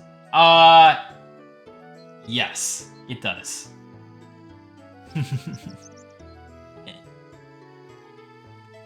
This game looks so cool. Dude, it is a really, really good game. You know, I'm noticing how the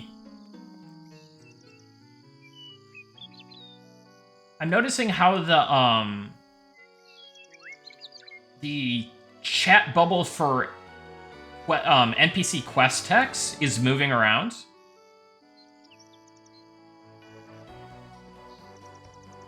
Now, I don't know how I would think about improving it, but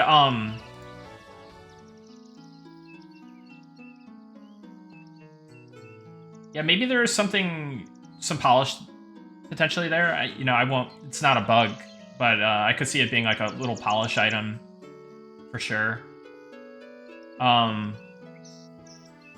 Thing I kind of don't like that I've noticed is so if I look up and I lose the quest text, I lose the chat bubble, and I might not be done with it yet. Having the chat bubble kind of maybe implies that that's kind of the way to close it. I mean, obviously, if you like run away, run to the other side of the zone or whatever, right? Like, yeah, it should probably close. But if I'm still standing here, it'd be nice if it didn't close, or if like it temporarily was hidden if I looked up like this, maybe. And then I think, let me test this. So if I click around on the screen, I don't think it closes. I think that... Hold on, let's try this again. Yeah, I think it only closes if you turn your camera enough or rotate your... Yeah, if you... Well, this is... Let me test this again in third person. Yeah, so if left or right click panning will remove it.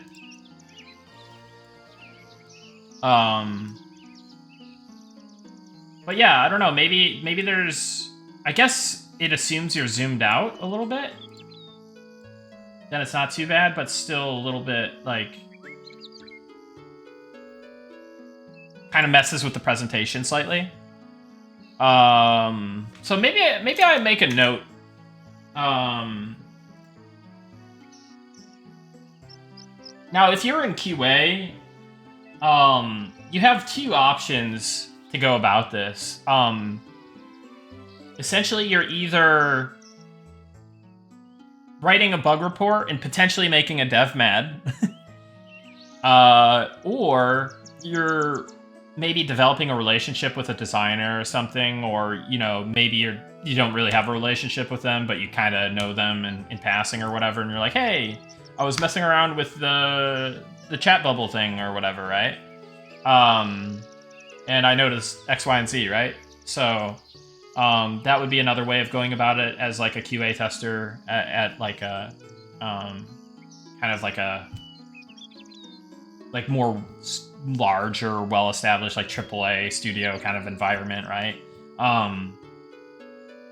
But since I'm just doing this as a fan of the game and a public alpha or beta tester, I'm gonna just make it a note of feedback, community kind of feedback thing. So I'll just say chat bubble, chat bubble polish, NPC quest text chat bubble polish. I don't know. I just want them to understand what I'm talking about.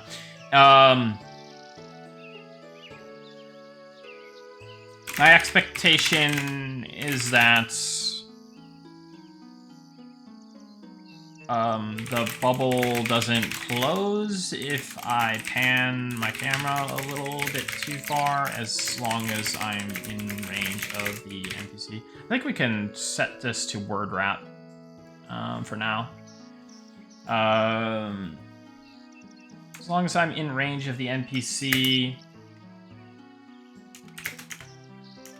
maybe it hides instead of goes away completely if I pan too far.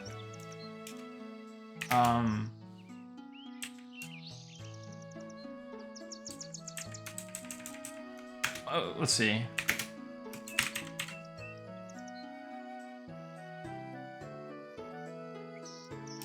I expect the bubble to not close if I pan my camera a little bit too far. Okay.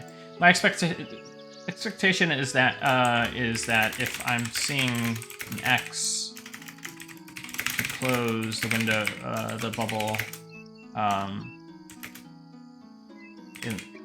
unless I'm going very far away, it will not close. And this is very nitpicky. This is very nitpicky. This is like very, and trust me, the projects I've worked on, I've been so nitpicky about like certain little like details, but you know, that's kind of me. So I like everything to be perfect. I'm a little OCD. Nitpick is where polish comes from. Not a fan of chat bubbles myself. I always turn them off in games. I find it screen clutter. I respect that. I respect that. I do think it's added to my experience so far, but polish is nitpicking, yeah.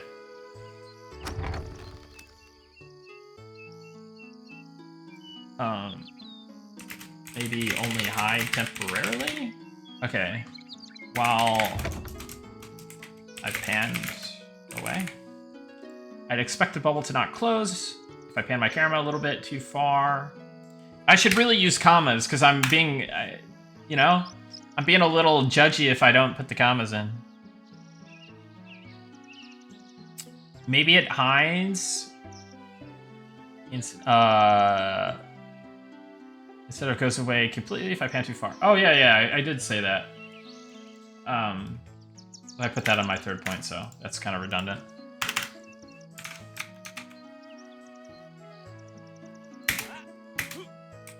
Is there any other way to break this?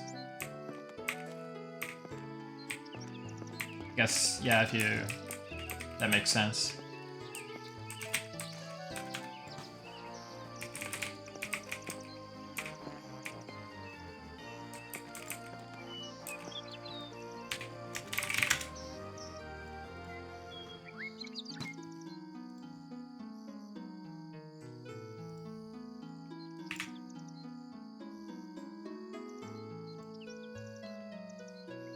I'd say if NPC is still targeted, don't close until you walk far enough away.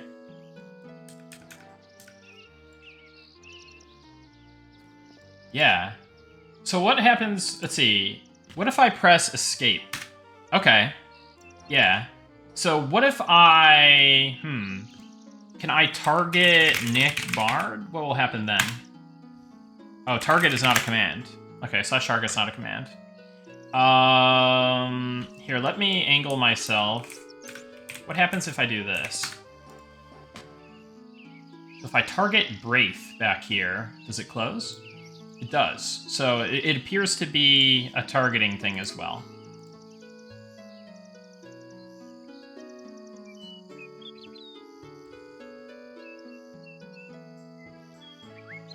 I don't know that I have a super big opinion on that one. I could go either way. I think it makes sense. Probably. Bubble should be anchored to the NPC, and if you view far left it should hover on your window to the far right and vice versa.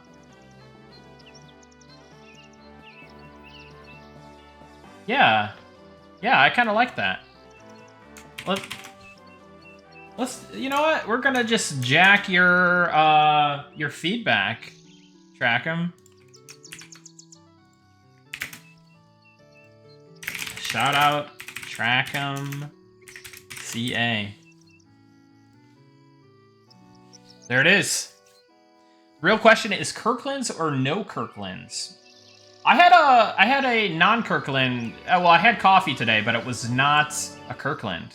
I had some good old pour style coffee. My brother's in town visiting, and he made me some coffee this morning.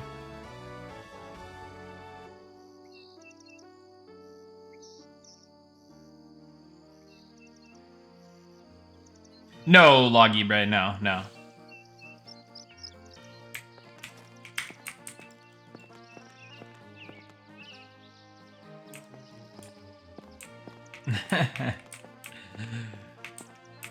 That is not actually the case, Streaks, but thank you. I appreciate the kind words.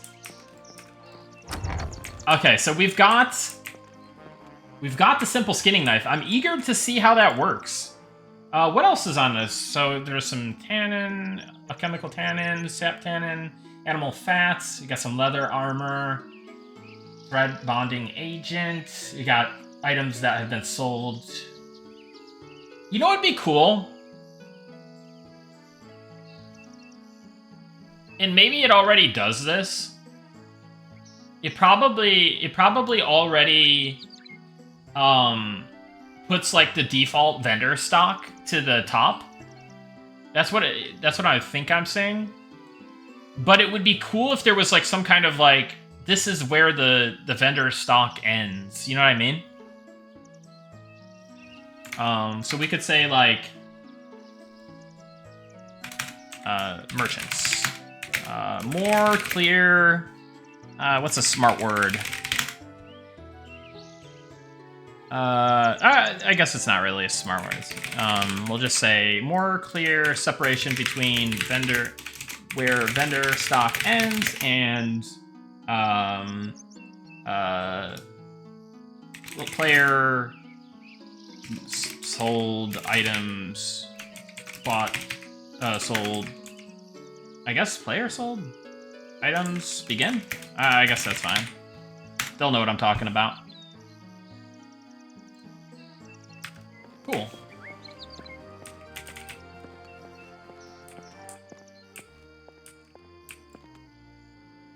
All right. Now I'm curious. What's on here? Some armor. Oh God, I gotta be careful. They have a buyback system. I'm pretty sure. So it's not the end of the world if I accidentally buy something, but I keep like going instinctively to go right click hold to inspect.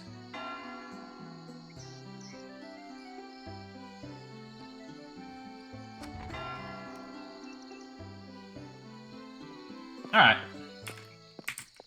Cool. I want to check out that skinning knife real quick. I think that's going to be cool.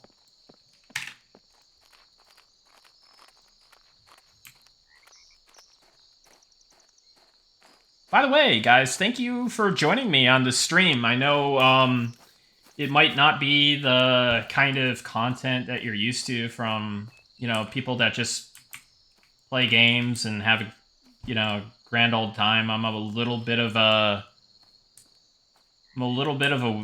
like game dev weirdo kind of guy. So I promise I do like to play games like a gamer too, but I'm having fun doing this, so it's fun. Now this is the content I'm actually here for. I'm glad to hear it, Gloomkin. You're very welcome, Jerby. Thanks, Derpalurp. Glad to see you're back in the chat. Yeah, you're welcome, Moggs.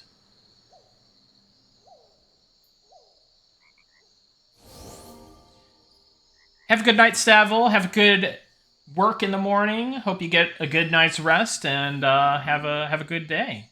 We'll see you next time. Thanks for stopping by.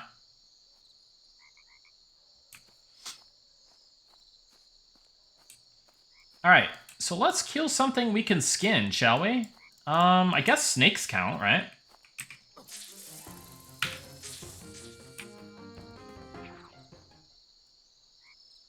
The Grimmies are sleeping? Oh, okay.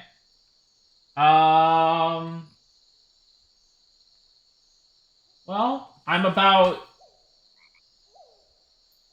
Let's see, I'm 3 hours and 40 minutes into the stream.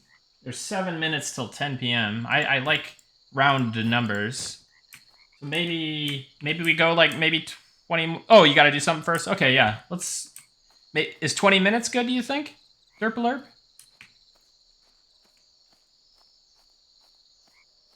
Okay, cool. So I'll go at least another 20 minutes. We'll check out what we can check out in the meantime. Maybe we go super hard on the grinding.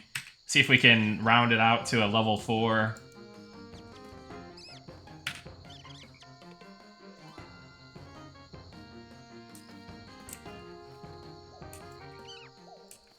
Okay. So there, these icons appear. Now, do I need to... Uh-oh. Did I just do something? Oh. There's slots for tools. I forgot about that. Cool. So we've got mining, lumberjacking, skinning, butchering, and there's a little icon. I love the grayed out icon here. Beekeeping, bug catching, digging.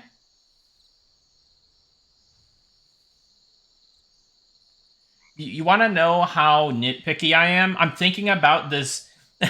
I'm thinking about and maybe this is just how the element is. It's got to be how the element is like forged or whatever. But I'm noticing like there's a little bit of extra space on the right side. Oh god, I can't help myself. I have to like. Let me look at the other ones. Am I noticing that too? Maybe that's a stylistic choice though, because you have that icon top right, so it makes sense, I think. But yeah, I don't know, man. I'm a nitpicker. I can't help it.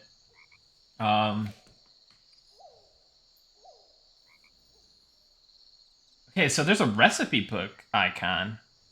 Probably anchored top left in Unity. Good call. Dude, I'm so glad they said good call. I feel validated. Thank you, Lucerin.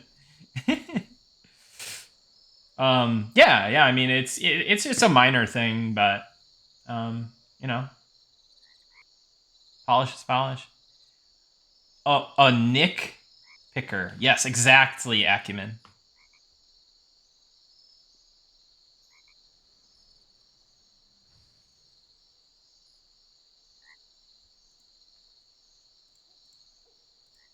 So, recipe book. Skill search, recipe search. No known recipes learned. Okay. Well, let's see what happens when I right click. Rat whiskers, bone fragments. Okay. Now, if I right click again, does something happen? Or wait, maybe I missed something here.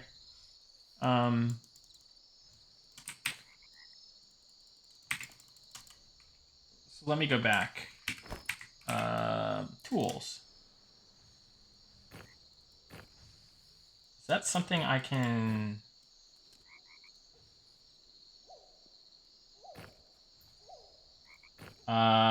the icon? Oh, just click on the icon itself? Oh! I should have tried that. I'm a noob. Okay, because the pop-up there is giving you the choice between do you want to skin this or do you want to butcher this? Is that right? Cool. I like it. So I think it's a cool way of doing things, and I think like having a little, you know, iconography that pops up like that is neat. So this is only giving me the availability to butcher. Oh god, so I could have clicked this a long time ago. So it says, you must have a butchering item equipped to butcher this creature. Please equip your tool in the Tools tab of the character window. Gotcha. Cool. I could have just figured a bunch of stuff out way earlier. Fink! Oh my god! Fink! Don't get me, Fink.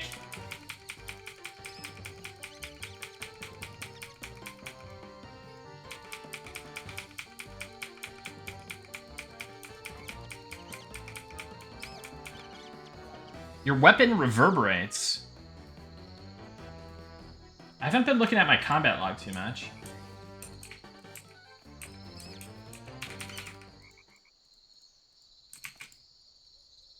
There it is. There it is, boys.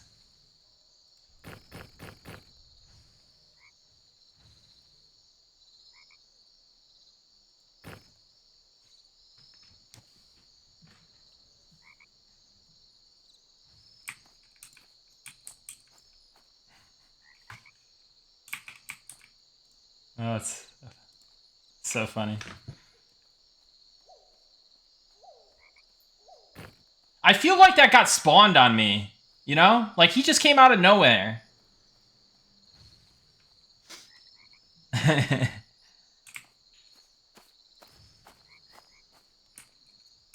Yep. You know, he just ran in there. I see what's going on. I respect it.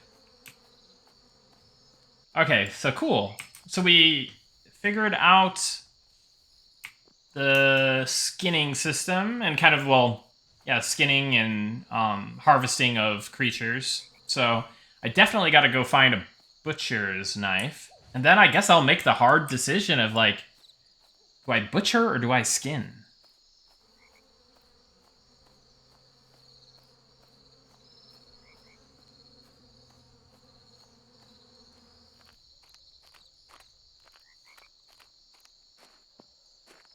You will be doing both.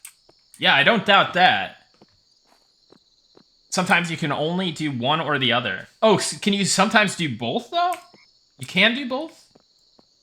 But sometimes you can only do one or the other. Okay, so if both are showing, you can do both. But if only one is showing, you can only do the one.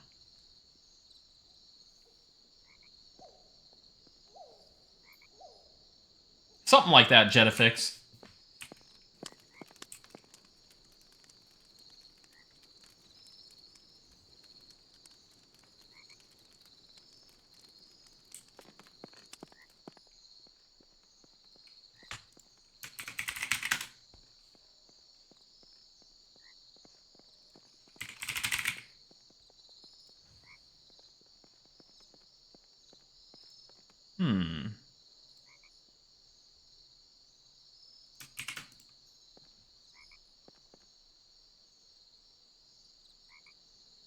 I meant you will do both because you will need materials gained by each one. Yeah, for sure. If the bear had rabies, I wouldn't skin nor butcher it, or undead bear. Is that a hint? Now I'm curious. I want to see what'll happen regardless. But yeah, I would probably advise against that in a real life situation. If you somehow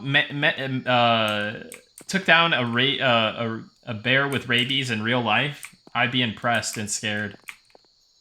No, you've never seen this game. Well, there you go. Now I'm curious. Curious what will happen in that situation. So, here's Cedric Nooks. I forgot to check what he has. Looks like some cooking reagents and cooking supplies and stuff, but I'm not seeing... So, these are like the cooking guys, but I need like the butcher. You know?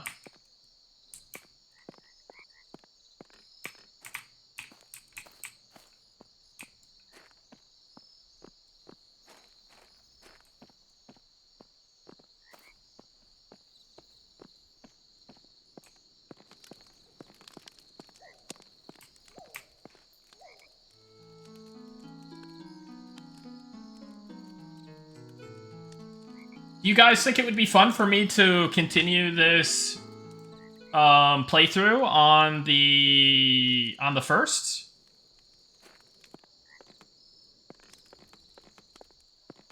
Hey, how's it going, Turin Horse? Good to see you.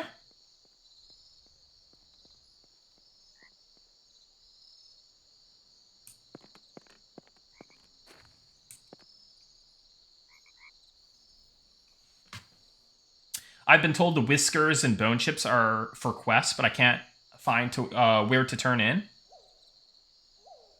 Yeah, I'm definitely saving the bone chips. The bone chips are like just an iconic item, right?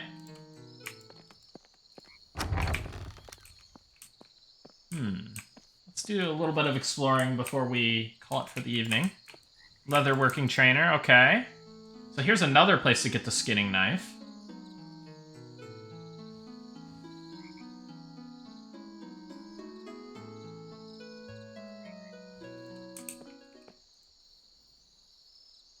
Ah, I've got 3 small light hide.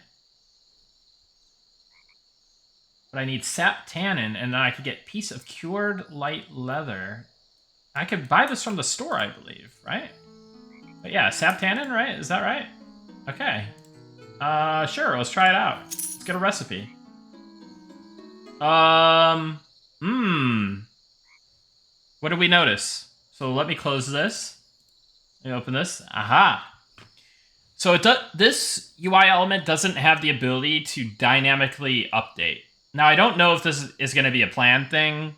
I don't know that they need to make it a planned thing, but I'll put it down on my feedback. Just just because why not, right? Merchants. So we'll say trainers. The trade skill trainer. It'd be cool if the trade skill trainer trainer's UI element could dynamically update when you receive the required items to I guess purchase, we'll call it, let's just say purchase/research a recipe. A little nugget, all trainers in town have those first 2 turn-ins. They give you better rewards for your trainer, but all are available. As you move on to additional characters, you naturally gain that additional knowledge for progression. Aha. So you're saying you have that knowledge when you play other characters. It's not like a thing that's granted account-wide.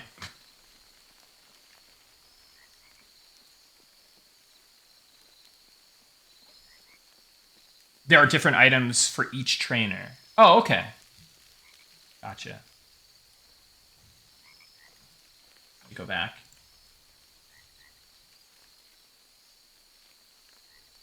I just wish we could get Vanguard style crafting in a game again. Heck.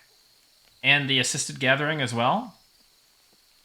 Maybe that's something I should check out as well. Is go check out the Vanguard emulator and see what the crafting was all about. I've also heard like things about like EQ2 crafting as well, but I think they nerfed it.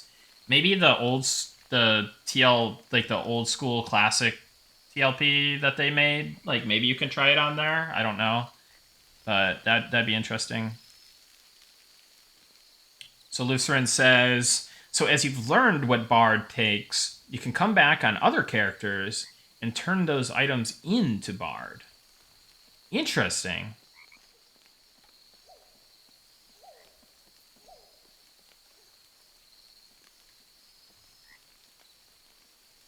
Oh, I see what you're saying. So each class it's different.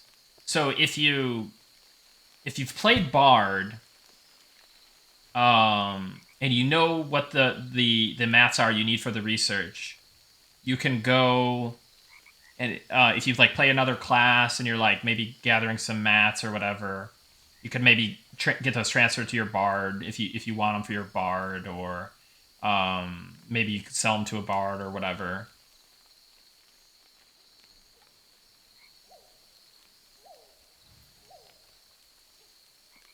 But I really do like this. You could turn them in yourself on any class. Oh, okay. Got you. Turn them in on other characters. Sorry, I'm a little dense. But it seems like a really cool system. Free extra XP early on. Ah, okay. And then it's a one-time turn-in per character?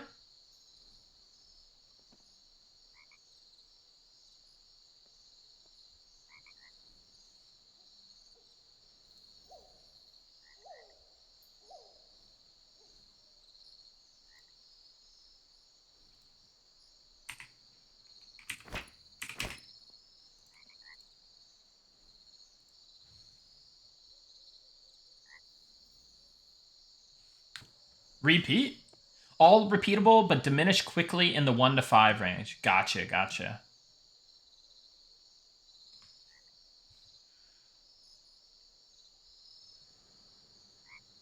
Well, that's pretty cool. Thank you for explaining it to me.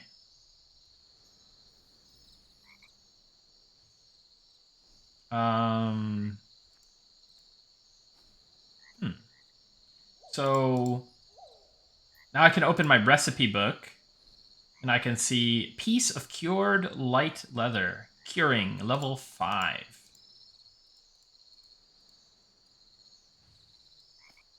Very cool. And then I assume that I need the crafting station here. Oh, I never did the hold on a second. Let me display capture off real quick. We'll do a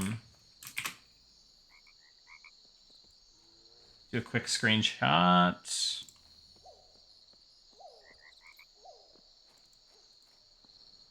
Do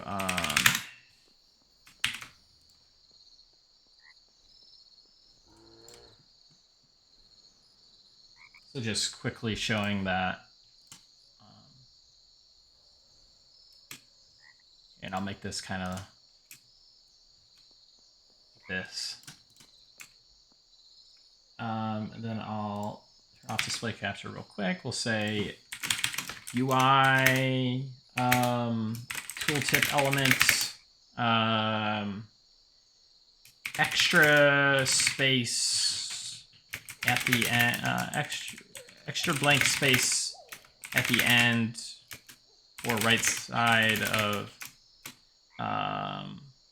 the tooltip elements. Save a screenshot there, and then we'll copy that.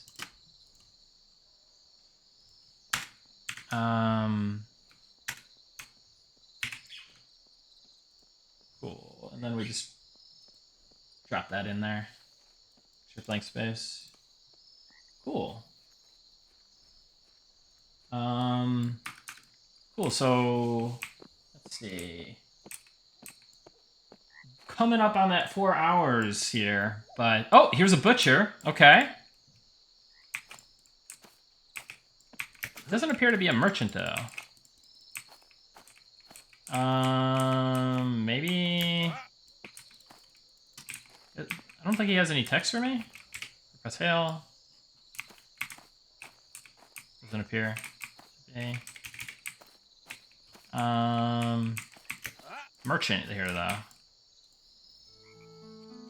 This is more like vegetables and stuff.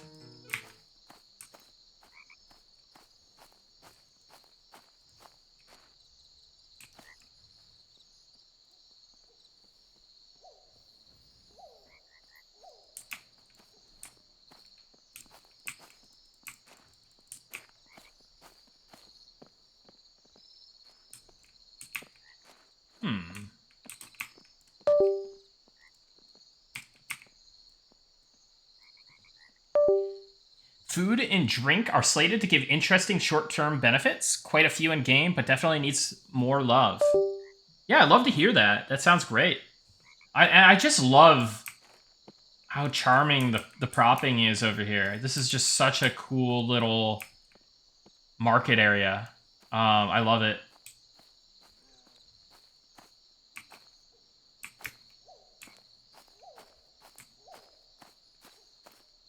Let's see. I'm just gonna pop it to a few more merchants and then how do they call it? Let's see here.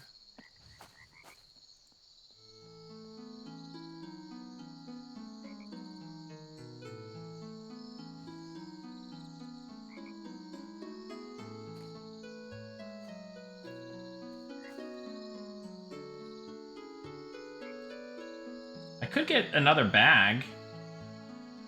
So this is container slot 6. It doesn't appear that there's sizes. Obviously there's sizes in the form of slots, but I don't know that there's actually, like, is there item sizes? It doesn't appear so. So one size fits all type of deal. That's okay. Kind of like it. So this is a 2 platinum bag. Okay. I've only got 5 silver, so if I'm getting anything, it's gonna be a small hide pouch. Yeah, why not? Let me sell the snake shit. Cool. Got another little bag.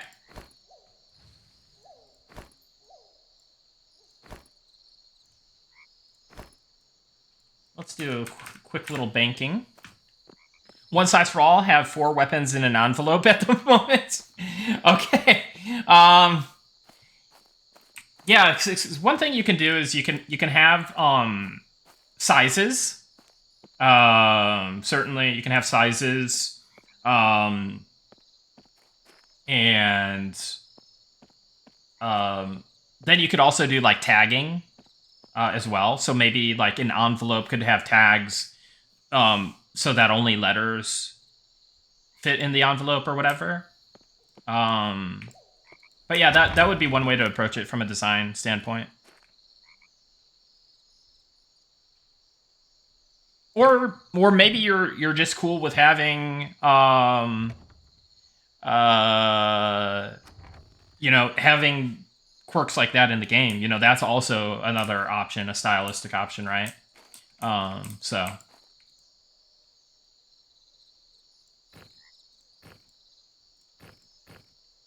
okay.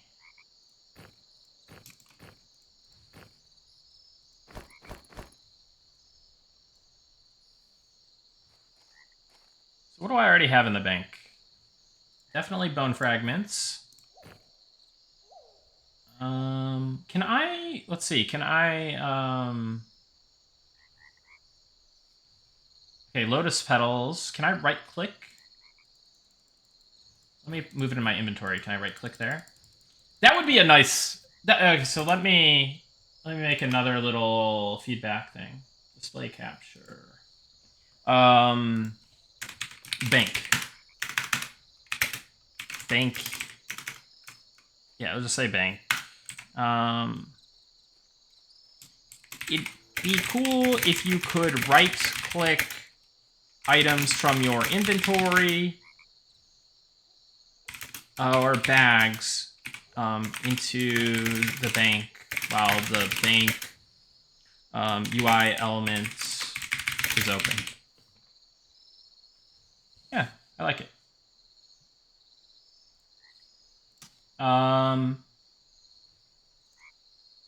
Rat whiskers. Oh, I should go turn those in. I'll go turn those in after I bank here. So let's put my spider silk in here. Let's see. Spool of twine. I'll hang on to it. Null thing, I'll hang on to it. Bundle of sticks, I guess I could put in there. I definitely want to get the campfire thing going. That could be something for my next journey.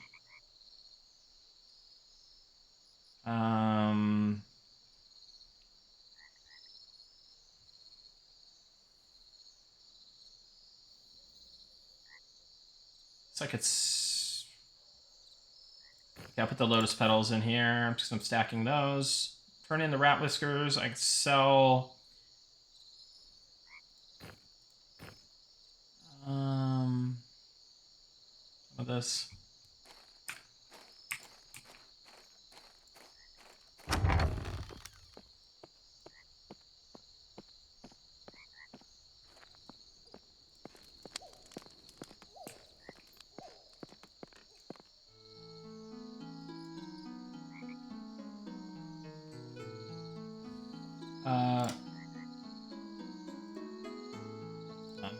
I can just right click.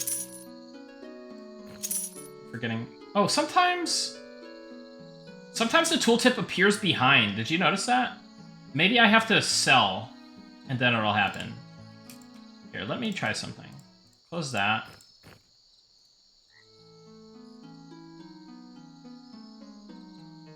So I'm going to Sell, and then I'm... Yep, there it is. We got a screenshot, too. That's it. That's the Repro. We got it. We did it. I bet it's like a known issue. So let's pull up Paint.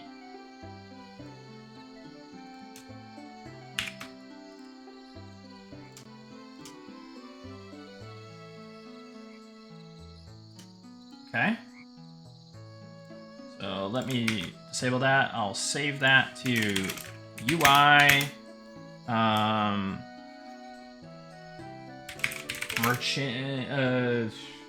Merchants, inventory, tooltips. Tooltips can appear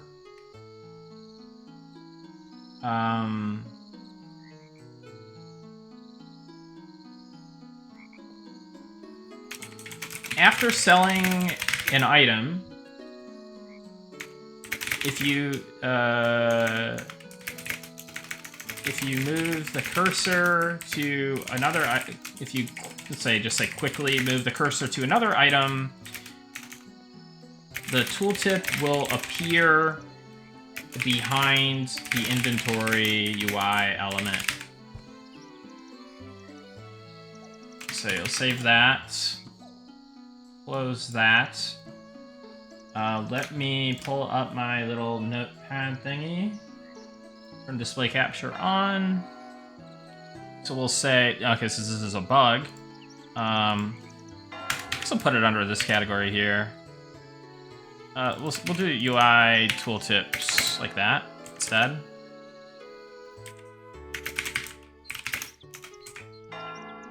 And then it's kind of related to merchants and inventory, so I put that as well. After selling an item to a merchant, if you quickly move the cursor to another item, the tooltip will appear behind the inventory UI element.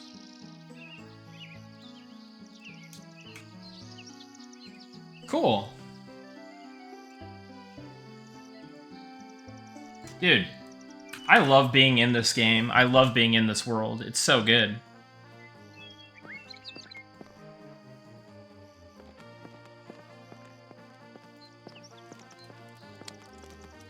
It is so satisfying to be in this game.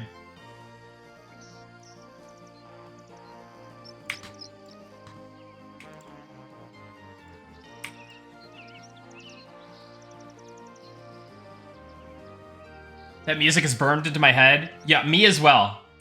It gives me very, very warm feelings. KD's mom. The slander. Oh.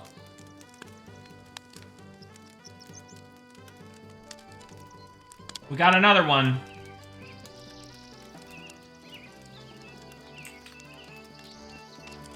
So there appears to be some kind of flickering going on, potentially because of the lighting here.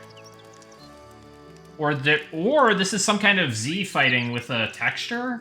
It could be either or. It kind of looks like Z fighting with like a texture and clipping with the head. I don't know that it's related to the lighting at all, actually. I think it might be Z fighting with the clipping here. Z fighting is definitely the hair texture. Okay, cool. I'll just make a quick note.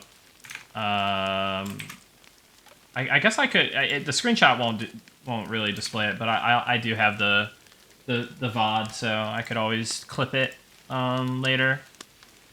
But you guys probably know about it, so this is me just LARPing as a QA tester. But let's say I don't know what helmet this is. Can I inspect?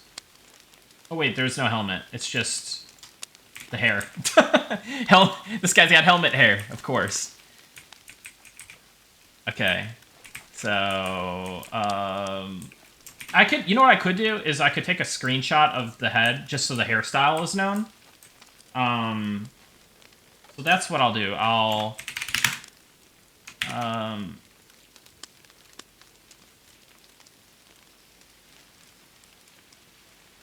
Yeah, so I got a screenshot of, and I'll just say this is dark elf male hairstyle Z fighting pig, I guess. I don't know. And then I'll close that out and we'll bring this up. We'll say art. Say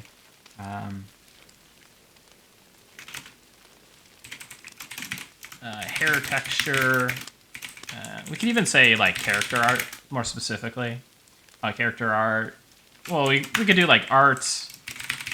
It really depends on how, and this is up to your, you know, the QA department or like QA lead or maybe production or however they see fit for how they want like the formatting of like the subject line or summary of the QA. Sorry, the bug reports or the internal issues. So I like kind of having a bunch of descriptive categories. That's how I was always trained to do it. But you can use dashes, you can use like brackets or whatever. Are you in a closed test currently? No. But you know, if they need any additional closed testers, I'm your guy. That being said, this is the flash test that they have going on. So anybody can participate. It's Adrullan Online, and go download the client, register an account, get a taste of the game, and then on April 1st through 6th, you can come out and play Adrullan Online Adventures for 6 straight days. 24/7 uptime. I'm sure it'll be 100% uptime too, not 99%. 100% uptime.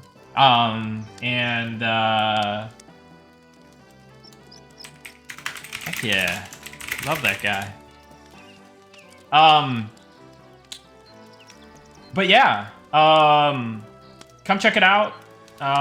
You have probably a little bit left. I'm not sure how long the servers will be up, so get in while you can. See if it's something that you vibe with, and if it isn't something that you vibe with, well, come back on April 1st and check it out, because I think you're gonna like what you see and definitely like what you play. So, yeah, and this has been a really fun stream. Hold on, let me just make sure that let me just finish this real quick. Art, character art, hair texture, dark elf male, and then we'll say the hairstyle of the dark elf male in the screenshots provided has Z fighting going on with the hair texture.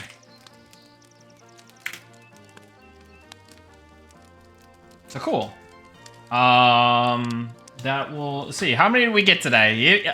I'm really petty. I always count my bugs at the end of the day. So here, let's turn off word wrap real quick. We've got we got 9 there. 11, 12, 13. That's a pretty solid day. Honestly, like when I would work 8-hour shifts in QA, like I felt pretty good about having 20. So like to do that in 4 hours, that's solid. That's solid. And I yapped a lot, and I wasn't like locked in on QA stuff. But anyways, and then I got some feedback as well too, right? And I mean, arguably, maybe like these could be action items or issues as well, depending on what kind of team or organization. But yeah, guys, it's been a whole lot of fun. I want to stream games like this more often, and not only play, but also analyze from a kind of game dev standpoint. And yeah, just do a lot more of this because it's really fun, it's really enjoyable to me, and I want to get these developers the most exposure they can possibly get, because they are a fantastic team of very, very kind people, very hardworking people, and they're, again, making this game the right way. I believe it is a completely self-funded project, so yeah, give it a try. Again, Adrullan.online. I'll post the link one more time. And yeah, I think it's about time for me to find somebody to raid. It's been a fun stream. Thank you all for tuning in. Thank you for the subs and donations earlier. That was very kind of you, very generous of you guys, and I really appreciate you all so much. From the bottom of my heart, thank you so much for supporting me. Yeah,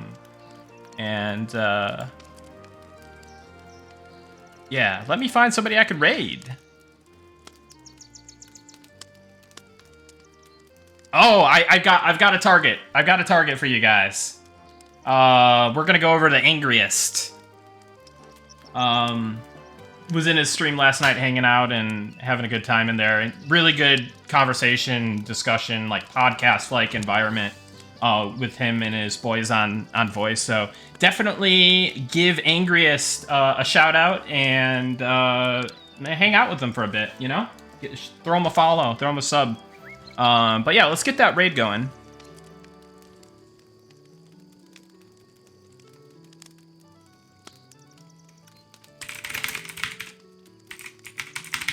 All right, thanks again, everybody.